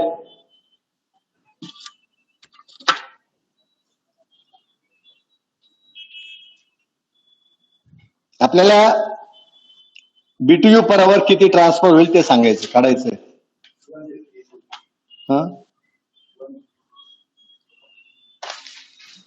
सर 152. 152 करेक्ट. हे तुमच्या लक्षात आलेलं आहे या फॉर्म्युल्याचा वापर कसा करायचा. ओके, एकदम सोपं आहे. तुम्हाला यू माहिती असेल, एरिया माहिती असेल, डेल्टा टी माहिती असेल तर हीट ट्रान्सफर करणं, हीट लोड करणं एकदम सिम्पल, काही त्याच्यामध्ये करावं लागत नाहीये. पण प्रॉब्लेम कुठे आहे माहिती का, प्रॉब्लेम नाही येतो पण थोडासा कॉम्प्लिकेशन कुठे की हा यू काय हे काढण्यात. Understanding you. यू म्हणजे ओव्हरऑल हीट ट्रान्सफर कोफिशियंट म्हणजे काय, तर तो आपण आता थोडस त्याच्यामध्ये याच्यात जास्त डिटेल अंडरस्टँडिंग करण्यासाठी आपल्याला 3 गोष्टी, यू समजायचं असेल तर 3 गोष्टी आपल्याला समजायला लागतात. 1, कंडक्टिव्हिटी ऑफ मटेरियल. आता हा पुढच्या वेळा नीट लक्षात देऊ द्या ऐका, हे तुम्हाला सहसा कुठे समजणार नाही, पुस्तकातही मिळणार नाही. रेजिस्टन्स हा इलेक्ट्रिकल रेजिस्टन्स नाही, resistance means resistance. Thermal resistance, you can call it a thermal resistance. आणि तिसरा आहे कंडक्टन्स. या 3 गोष्टी जाणून घेणं अत्यंत आवश्यक आहे. Understanding you. एकदा यू मिळाला की सगळं सोपं होऊन जातं, पण या 3 गोष्टी माहिती पाहिजे. यू माहिती नसेल तर कसा काढायचा हा सर्वात मोठा प्रश्न आहे. आणि पहिली गोष्ट म्हणजे यू आला कुठून? कंडक्टिव्हिटी आहे. Hello, EC 5362. Hello, correct. काय म्हणताय? Hello,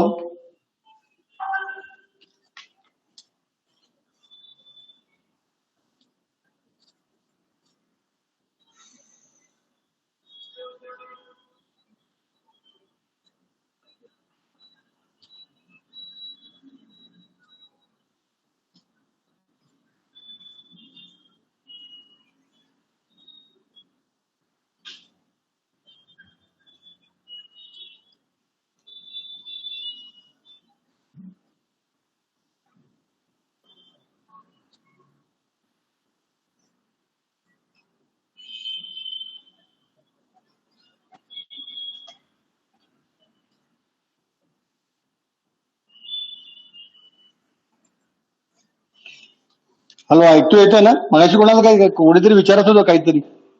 hello. सो त्याच्यासाठी आपल्याला थर्मल कंडक्टिव्हिटी जाणून घ्यायची आहे. Before going to U. Thermal conductivity म्हणजे काय? की थर्मल कंडक्टिव्हिटी ही त्या मटेरियलची प्रॉपर्टी आहे, लक्षात घ्या. It is the property of that material. Different material has got different conductivity. तुम्हाला सगळ्यांना माहिती आहे, कॉपरची कंडक्टिव्हिटी आणि आयरनची लोखंडाची कंडक्टिव्हिटी यामध्ये फरक आहे. स्टेनलेस स्टीलची कंडक्टिव्हिटी, कॉपरची कंडक्टिव्हिटी यात फरक आहे.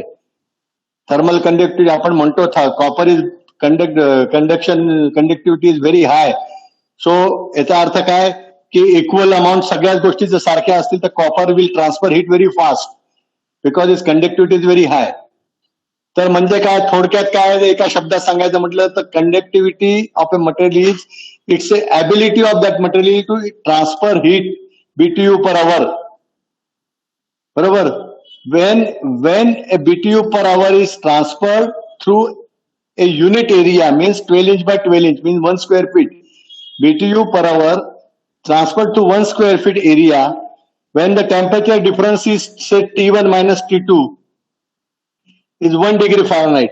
Again, जी U ची डेफिनेशन आहे तीच कंडक्टिव्हिटीची आहे, पण BTU per hour transfer through 1 square feet area when delta T is 1 degree Fahrenheit but the thickness is 1 inch. हा फार मोठा फरक आहे, लक्षात घ्या. म्हणजे याची डेफिनेशन काय होते, याचं युनिट काय होतं, BTU पर आवर. खाली आवर गेला, वरती इंच झालं, पर square feet per degree Fahrenheit. म्हणजे काय, समजा Q हा BTU पर आवर मध्ये असेल, A हा एरिया झाला, K ही कंडक्टिव्हिटी झाली, T2 minus T1. A square feet मध्ये आणि डेल्टा T डिग्री फॅरनहाइट. जर एरिया A एक असेल, हा एक असेल, तर Q is equal to K. बरोबर. when area 1 square foot है, when delta T is 1 degree Fahrenheit है, तो K is equal to Q. So conductivity of material is the amount of heat transferred per unit area of 1 square feet per degree Fahrenheit. फक्त याच्यामध्ये एकच issue आहे की दिस is for 1 inch. जर हे inch जास्त असेल तर याला हा इक्वेशन K बाय X होतो, आणि that X is thickness in inch.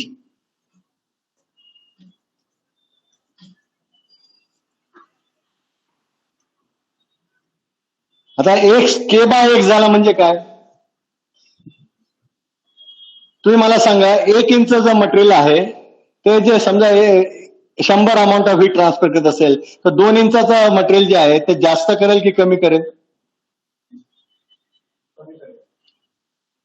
2 inch thickness केलं तर कमी करेल.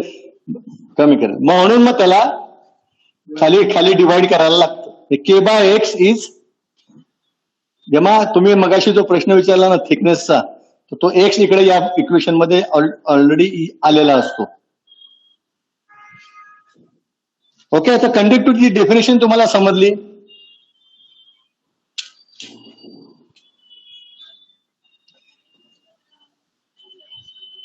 हे मी मिटवू शकतो ना.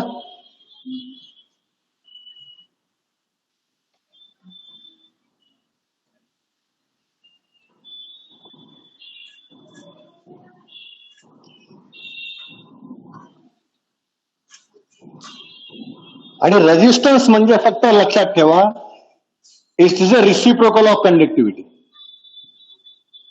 1/k is R. सिंपल. जास्त काही डोकं लावत, R is equal to 1/k.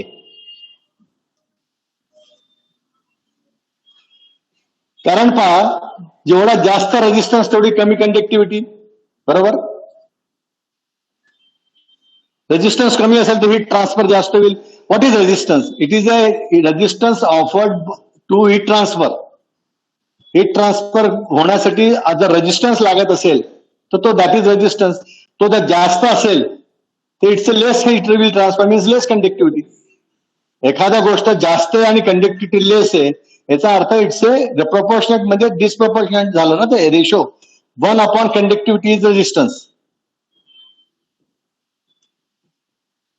आलं. आणि कंडक्टिव्हिटी जेव्हा थिकनेस मध्ये मेन्शन केली जाते, जेव्हा आपण 1 इंचामध्ये मेन्शन करतो तो कंडक्टिव्हिटी, पण जेव्हा 2 इंचाची असेल K by X is conductance.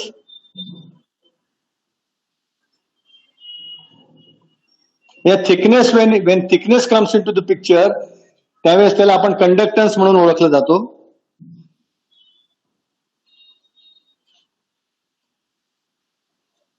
तुम्ही जे पुस्तकं तुम्हाला दिलेली आहेत, तुम्हाला जे टेबल्स दिलेले आहेत, त्याच्यावर बऱ्याच ठिकाणी तुम्हाला असं दिसेल 1/c असं दिलेलं आहे बऱ्याच वेळा. 1/c.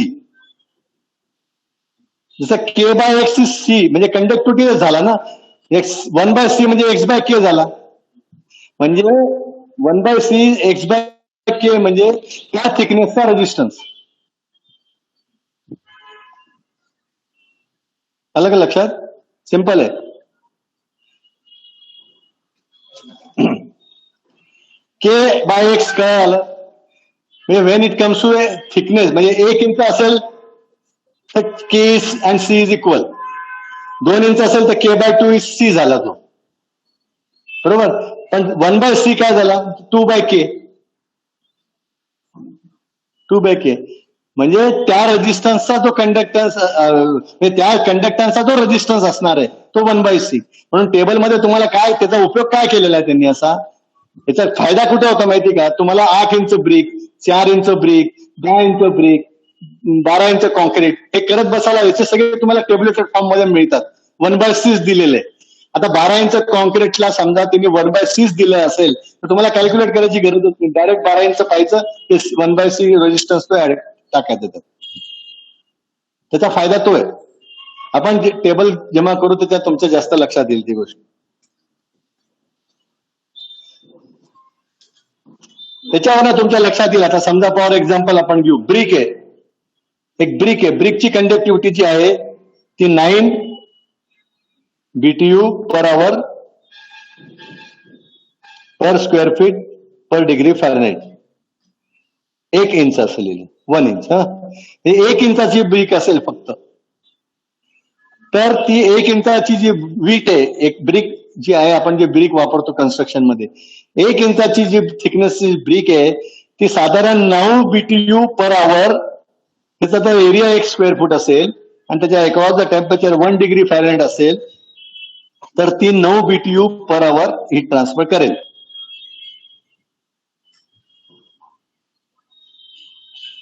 ओके.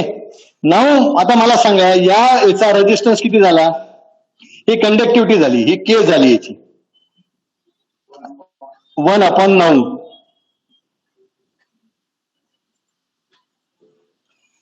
1/9, 1/9 हा त्या पर्टिक्युलर ब्रिकचा, 1 इंची ब्रिकचा रेजिस्टन्स झाला.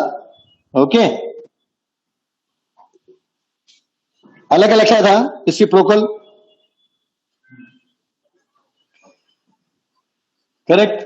मग आता मला सांगा, जर 4 इंची ब्रिक असेल तर त्याचा रेजिस्टन्स किती होईल? 4/9 0.44, याचा चौपट झाला तो. आणि 8 इंची ब्रिक असेल तर किती होईल? 8/9 0.88. बरोबर.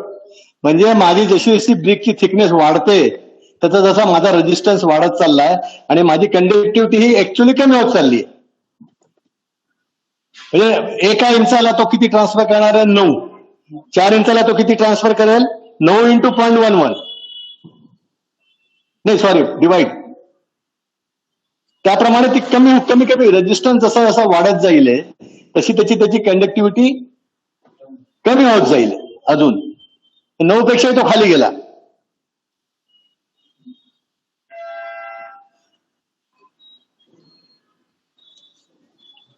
कोणाला काही डाऊट आहे त्याच्यावर?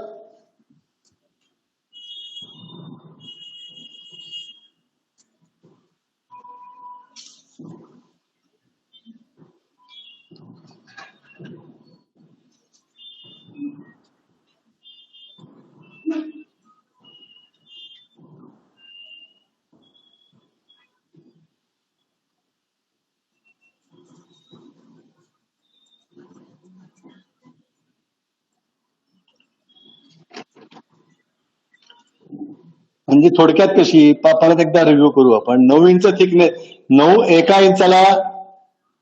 इंचाला 9 BTU पर्यंत करणार असेल तर 4 इंचाला आपण काय करतो? 9/4 होईल ती. म्हणजे 9/4 झाली म्हणजे कंडक्टिव्हिटी कमी झाली तिची.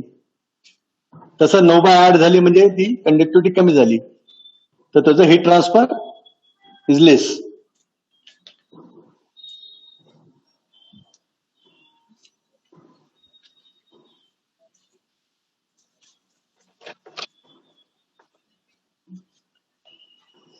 आता तुम्ही म्हणाल ठीक आहे, तुम्ही कंडक्टिव्हिटी समजवला मला, रेजिस्टन्स समजला, कंडक्टन्स पण समजला, पण मग याचा काय फायदा? युशी काय संबंध याचा? तर युशी असा संबंध आहे, कारण कुठलंही मटेरियल आपण जेव्हा घेतो, कुठलंही मटेरियल म्हणा, बिल्डिंग म्हणा किंवा कुठलंही म्हणा, स्ट्रक्चर म्हणा, रूफ म्हणा, काही म्हणा, ते एक सिंगल मटेरियल कधीच नसतं, ज्याला आपण होमोजेनियस म्हणतो. Conductivity is applicable for homogeneous material. ऐका, लक्षात घ्या, conductivity is applicable for homogeneous material. पण मग मी काय करणार? आता मी ब्रिक पण घेतलंय, ब्रिकला दोन्ही साईडला मी प्लास्टर पण केलेलं आहे, त्याच्यावर मी प्लायवूड पण लावतोय, त्याच्यावर मी अल्युमिनियम पण लावतोय, त्याच्यावर मी पेंट पण करतोय, मी वेगवेगळे कंपोजिट सेक्शन, कंपोजिट एरिया तयार करतोय बिल्डिंग स्ट्रक्चर मध्ये. रूफ लावतोय, रूफला मी कॉन्क्रीट केलंय, कॉन्क्रीटला दोन्ही गाड्यांनी प्लास्टर केलंय, मी ब्रिक वापरलीच नाही, मी कॉन्क्रीट वापरलंय, मग दोन्ही साईडला प्लास्टर केलंय, मग मी तिथे परत सिलिंग, अल्युमिनियमचं सिलिंग ठेवलंय, किंवा मी त्याला प्लायवूडचं सिलिंग केलंय. वेगवेगळ्या प्रकारचे कॉम्पोजिशन्स मी वेगवेगळ्या पद्धतीने जर वापरत असू तर मी कंडक्टिव्हिटीचा कसा वापर करणार? शक्यच नाही ना. म्हणून होमोजेनियस मटेरियलची कंडक्टिव्हिटी असते, पण कॉम्पोजिट जेव्हा 4-5 वस्तू एकत्र जेव्हा येतात तेव्हा त्याला टोटल ज्या कॉम्पोजिट सेक्शनचा जो हीट ट्रान्सफर कोफिशियंट असतो किंवा कॉम्पोजिट सेक्शनची कंडक्टिव्हिटी इज यू, सगळ्यांचा मिळून जो हीट ट्रान्सफर कोफिशियंट तयार होईल, प्रत्येकाचा आपण एक एक ऍड केलेलं आहे. आता मी इन्सुलेशन जर ऍड केलं त्याच्यामध्ये, इन्सुलेशनने तर माझा रेजिस्टन्स खूप मोठ्या प्रमाणात वाढेल, तर माझा यू खूप मोठ्या प्रमाणात कमी व्हायला पाहिजे. तर या सगळ्या गोष्टींचा जो कॉम्पोजिट सेक्शन तयार होतो, त्या कॉम्पोजिट सेक्शनचा यू हा आपल्याला कॅल्क्युलेट करावा लागतो. सॉफ्टवेअरमध्ये तो कॅल्क्युलेट केलेला आहे, पण आपल्याला तो नॉलेज त्याचं पाहिजे, का करावा लागतो तो. तर वेगवेगळ्या कंडक्टिव्हिटीचं मटेरियल ऍड केलं गेलं तर त्याचा जो कॉम्पोजिट यू तयार होतो त्याला ओव्हरऑल हीट ट्रान्सफर कोफिशियंट म्हणतात. आता मला एक सांगा की माझ्या मी 4 मटेरियल जर ऍड केलं, वेगवेगळ्या कंडक्टिव्हिटी मटेरियलचा मी ऍड केलं, तर माझा यू जो आहे तो तर कमी व्हायला पाहिजे, कारण depending upon the this thing. पण मग त्याला कॅल्क्युलेट कसं करतात? आता आपण कसं पाहिलं की resistance is a reciprocal of conductivity, बरोबर. रेजिस्टन्स हा रिसिप्रोकल आहे कंडक्टिव्हिटीचा. तर काय करायचं, वेगवेगळ्या मटेरियलचं रेजिस्टन्स काढायचं आणि प्रत्येक रेजिस्टन्सची टोटल करायची. 4 वेगळे मटेरियल असतील तर 4 वेगळ्या मटेरियलचा रेजिस्टन्स काढायचा आणि तो रेजिस्टन्सची ती टोटल करायची आणि ते टोटल केलं की त्याचा 1/रेजिस्ट आर करायचा. हे रिसिप्रोकल काढायचं त्याचा. That is what is you.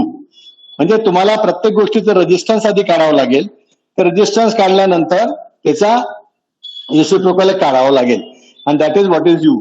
आणि यू हा काढायची ही पद्धत असते. आपण एक सॅम्पल एक्झाम्पल तुम्हाला मी करून दाखवतो. नंतर आपण वेगवेगळे डिपेंडिंग ऑन दिस कसा वेळ मिळतो त्याप्रमाणे ठरवू. त्यामुळे हा जो याचं जे बेसिक इक्वेशन आहे, बेसिक इक्वेशन जे आहे यूचं, यू इज इक्वल टू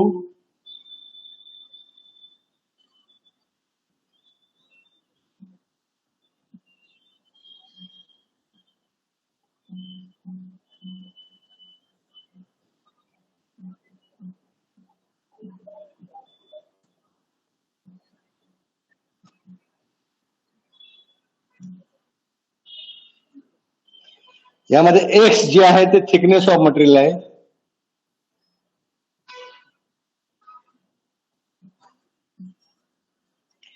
के आहे कंडक्टिव्हिटी ऑफ त्या वेगवेगळ्या जे काही मटेरियल आपण ऍड करणार आहे त्याची प्रत्येकाची कंडक्टिव्हिटी ऑफ मटेरियल. एफओ आणि एफ आय मी तुम्हाला सांगतो, हा आउटसाइड फिल्म कोफिशियंट म्हणतात त्याला. Outside air film coefficient. ह्याला इनसाइड एअर फिल्म कोफिशियंट म्हणतात.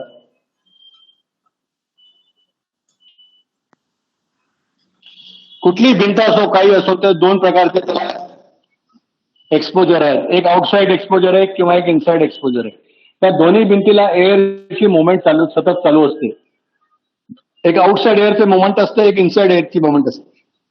दॅट एअर साइड त्याच्यावर जे फिल्म एअरचा तो फिल्म कोफिशियंट फिल्म तयार होते inside air and outside air, that also एक रेजिस्टन्स टू हीट फ्लो. आणि त्यामुळे हे दोन्ही रेजिस्टन्स टेबलमध्ये घ्यावे लागतात आपल्याला कुठलाही यू काढताना. आणि हा जो यू आहे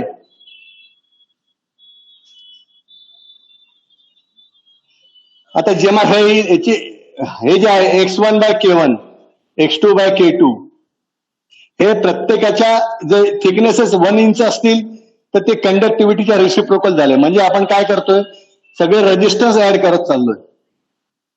रेजिस्टन्स ऍड करून चालल्यानंतर शेवटी फॉर्म्युला सगळा जो येईल capital R, capital 1/r is equal to U. आणि यूचा फॉर्म्युला तोच असणार आहे, BTU per hour, BTU per hour per square foot per degree Fahrenheit.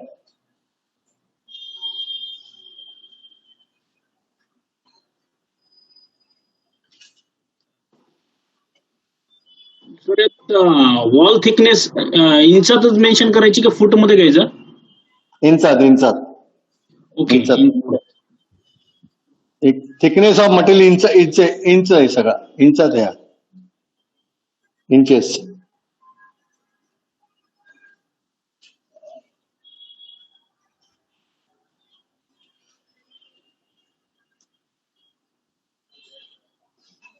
हा फॉर्म्युला लिहिला सगळ्यांनी? हो सर.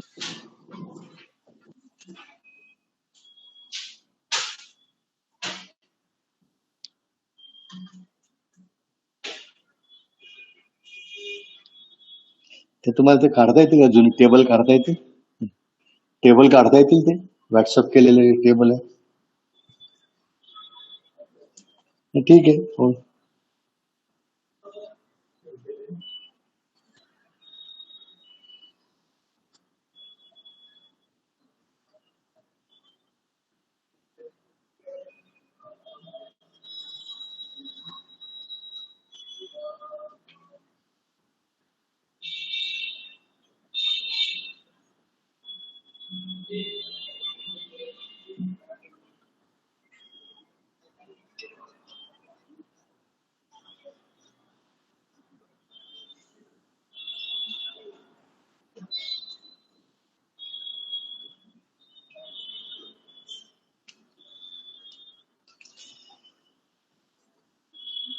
एक एक्झाम्पल आपण घेऊ.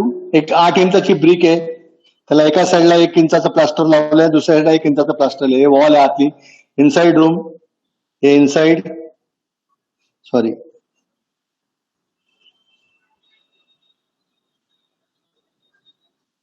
Outside, inside. आपल्याला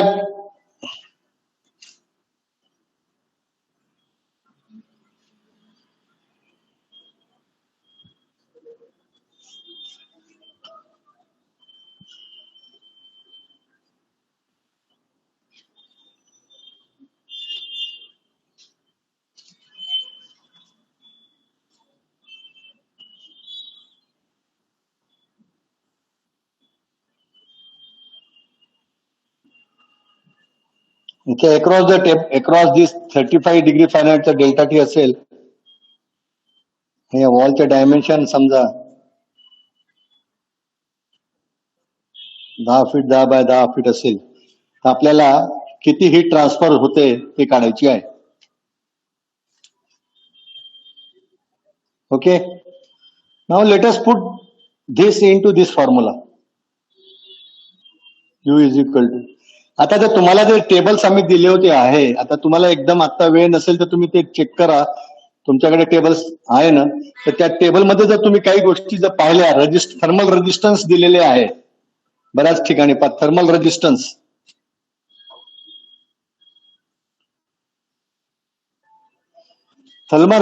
जर तुम्हाला आपल्याला काय करायचं, या थर्मल रेजिस्टन्सेस काढायचे आहेत. आपल्याला 8 इंच ब्रिकचा थर्मल रेजिस्टन्स काढायचंय.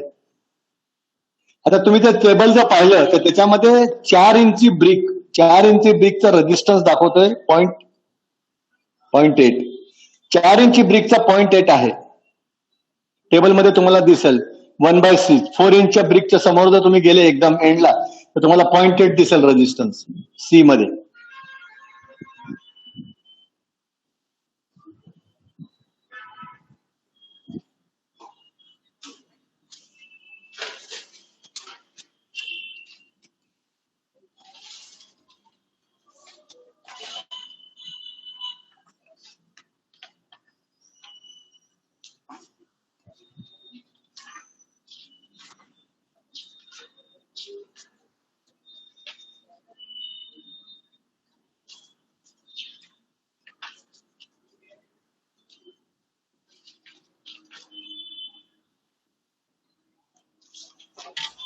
मिळतोय का? हा पहा, थर्मल रेजिस्टन्स असा टाईपचा टेबल आहे. पहा, thermal resistance, building and insulating material, masonry युनिटच्या अंडर ब्रिक कॉमन लिहिलेलं आहे. पहा, ब्रिक कॉमन वरती मिळालं का तुम्हाला? कोणाला मिळाला टेबल? कोणी फाइंड आउट करू शकलाय का?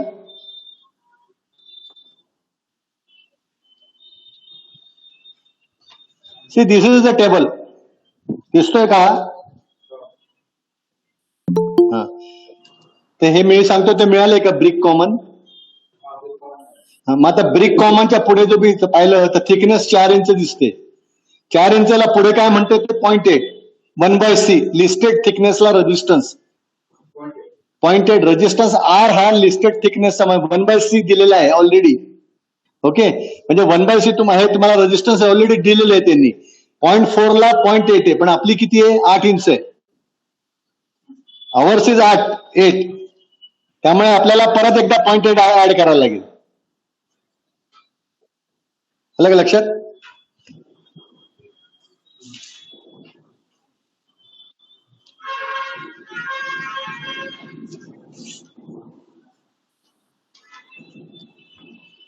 सिमिलरली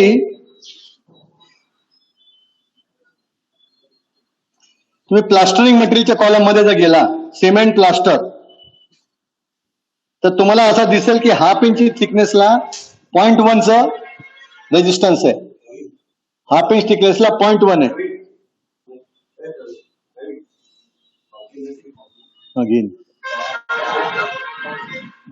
आलं का लक्षात? दुसऱ्या पेजवर तुम्ही गेला, नेक्स्ट पेज जो आहे त्याचा, नेक्स्ट ब्रिकच्या पुढचा, प्लास्टरिंग मटेरियल मध्ये सिमेंट प्लास्टरला 1/2 इंची थिकनेसला 0.1 आहे. पण आपलं 1 इंच आहे परत. त्यामुळे 0.1 प्लस 0.1 ऍड झाला एका साईडचं. पण आता परत दुसऱ्या साईडला पण प्लास्टर आहे, त्यामुळे परत काय झालं 0.1 प्लस 0.1.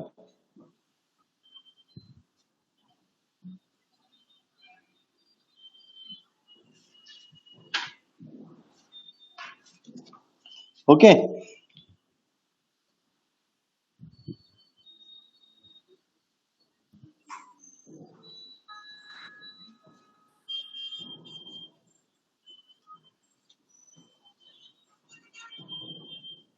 आता एकदम शेवटच्या टेबलाच्या रजिस्टरच्या टेबलाच्या शेवटवरती जा.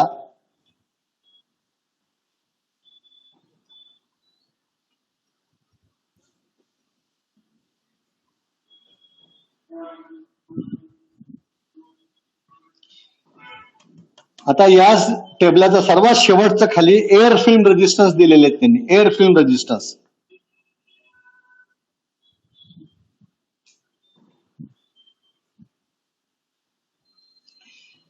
एअर फिल्म रेजिस्टन्स एंडला, एकदम टेबलाच्या एंडला, म्हणजे हा जो टेबल जिथे संपतो तिथे टेबल एंडला त्यांनी एअर फिल्म रेजिस्टन्स दिले.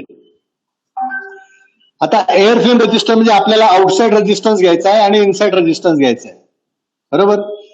आता आउटसाइड रेजिस्टन्स साठी 2 गोष्टी त्यांनी दिलेल्या आहेत. कुठल्या? त्या 2 गोष्टींचं एक एक्झाम्पल पुढच्या आठवड्यात आपण घेऊ, तेव्हा तुमच्या लक्षात येईल.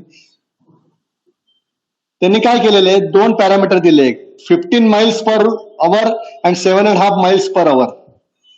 विंड वेलॉसिटी जी असते समर मध्ये वेगळी असणार आहे, विंटर मध्ये वेगळी असणार आहे विंड वेलॉसिटी. तर या 2 वेलॉसिटीज त्यांनी वेगवेगळ्या दिलेल्या आहेत. 15 माइल्स पर दिस पर आवर विंड वेलॉसिटी आणि 7.5 माइल्स पर आवर. तर आपण 7 माइल पर आवर इथे अज्युम करू. आपली ही जी आउटसाइड एअर आहे याची वेलॉसिटी दिली 7 माइल्स पर आवर. तर 7 माइल पर आवर असताना याचा जे आउटसाइड फिल्म रेजिस्टन्स आहे तो 0.25 आहे. सो इथे 0.25 ऍड झाला, बरोबर. टेबल चेक करा, तुमच्या लक्षात येईल व्यवस्थित. हेच जर 7.5च्या ऐवजी 15 असतं तर हा 0.25चा 0.17 झाला असतं. म्हणजे काय, थोडक्यात तुमच्या लक्षात येईल की दोन्ही विंटर अँड समर कंडिशन किंवा आउटसाइड वेलॉसिटीने सुद्धा बिल्डिंगची हीट ट्रान्सफर कोएफिशियंट बदलतोय. रेजिस्टन्स बदलतो म्हणजे तो यू बदलेल. किती बदलेल, काय बदलेल, तो पुढच्या एका एक्झाम्पल मध्ये आपण घेऊच. आता राहिला स्टील एअर. आता ही आउटसाइड एअर झाली, ही रूमची एअर आहे, म्हणजे ही जी एअर आहे ती स्टील एअर आहे. आता याची पोझिशन काय आहे, वॉलची पोझिशन काय असते, व्हर्टिकल. म्हणजे व्हर्टिकल पोझिशनला आपण स्लोपिंग नको घेऊ, व्हर्टिकलला. म्हणजे जर वॉलची पोझिशन व्हर्टिकल असेल तर हीट फ्लो काय राहील, हॉरिझॉन्टल. वॉल पोझिशन व्हर्टिकल असेल तर हीट फ्लो हॉरिझॉन्टल राहील. वॉल पोझिशन हॉरिझॉन्टल असेल तर हीट फ्लो व्हर्टिकल राहील. पोझिशनच्या वॉलच्या पोझिशनच्या वर सुद्धा हीट रेजिस्टन्स हा फरक पडतोय, तुमच्या लक्षात येईल. हीट फ्लो अप असेल तरी वेगळा, डाऊन असेल तरी वेगळा.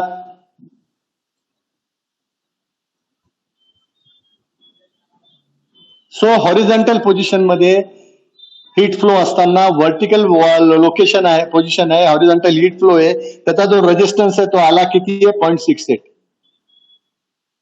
हे 2 रेजिस्टन्स प्रत्येक इक्वेशन्स मध्ये घ्यावे लागतात, फिल्म कोएफिशियंट.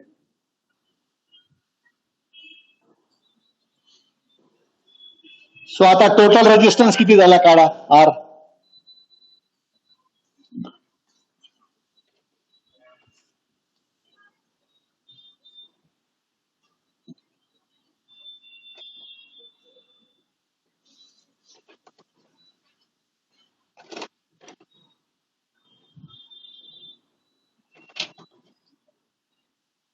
तर 0.341. 0.3 तुम्ही यू काढला की आर काढलाय? सर यू काढला. आर किती आला पण सर? 2.93. 2.93 आर आला.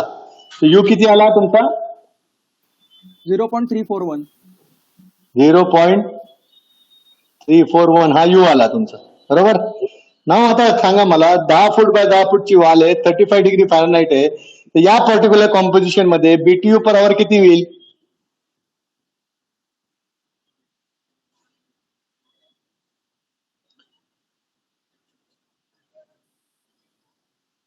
अकराशे 1193.5. 1193.5.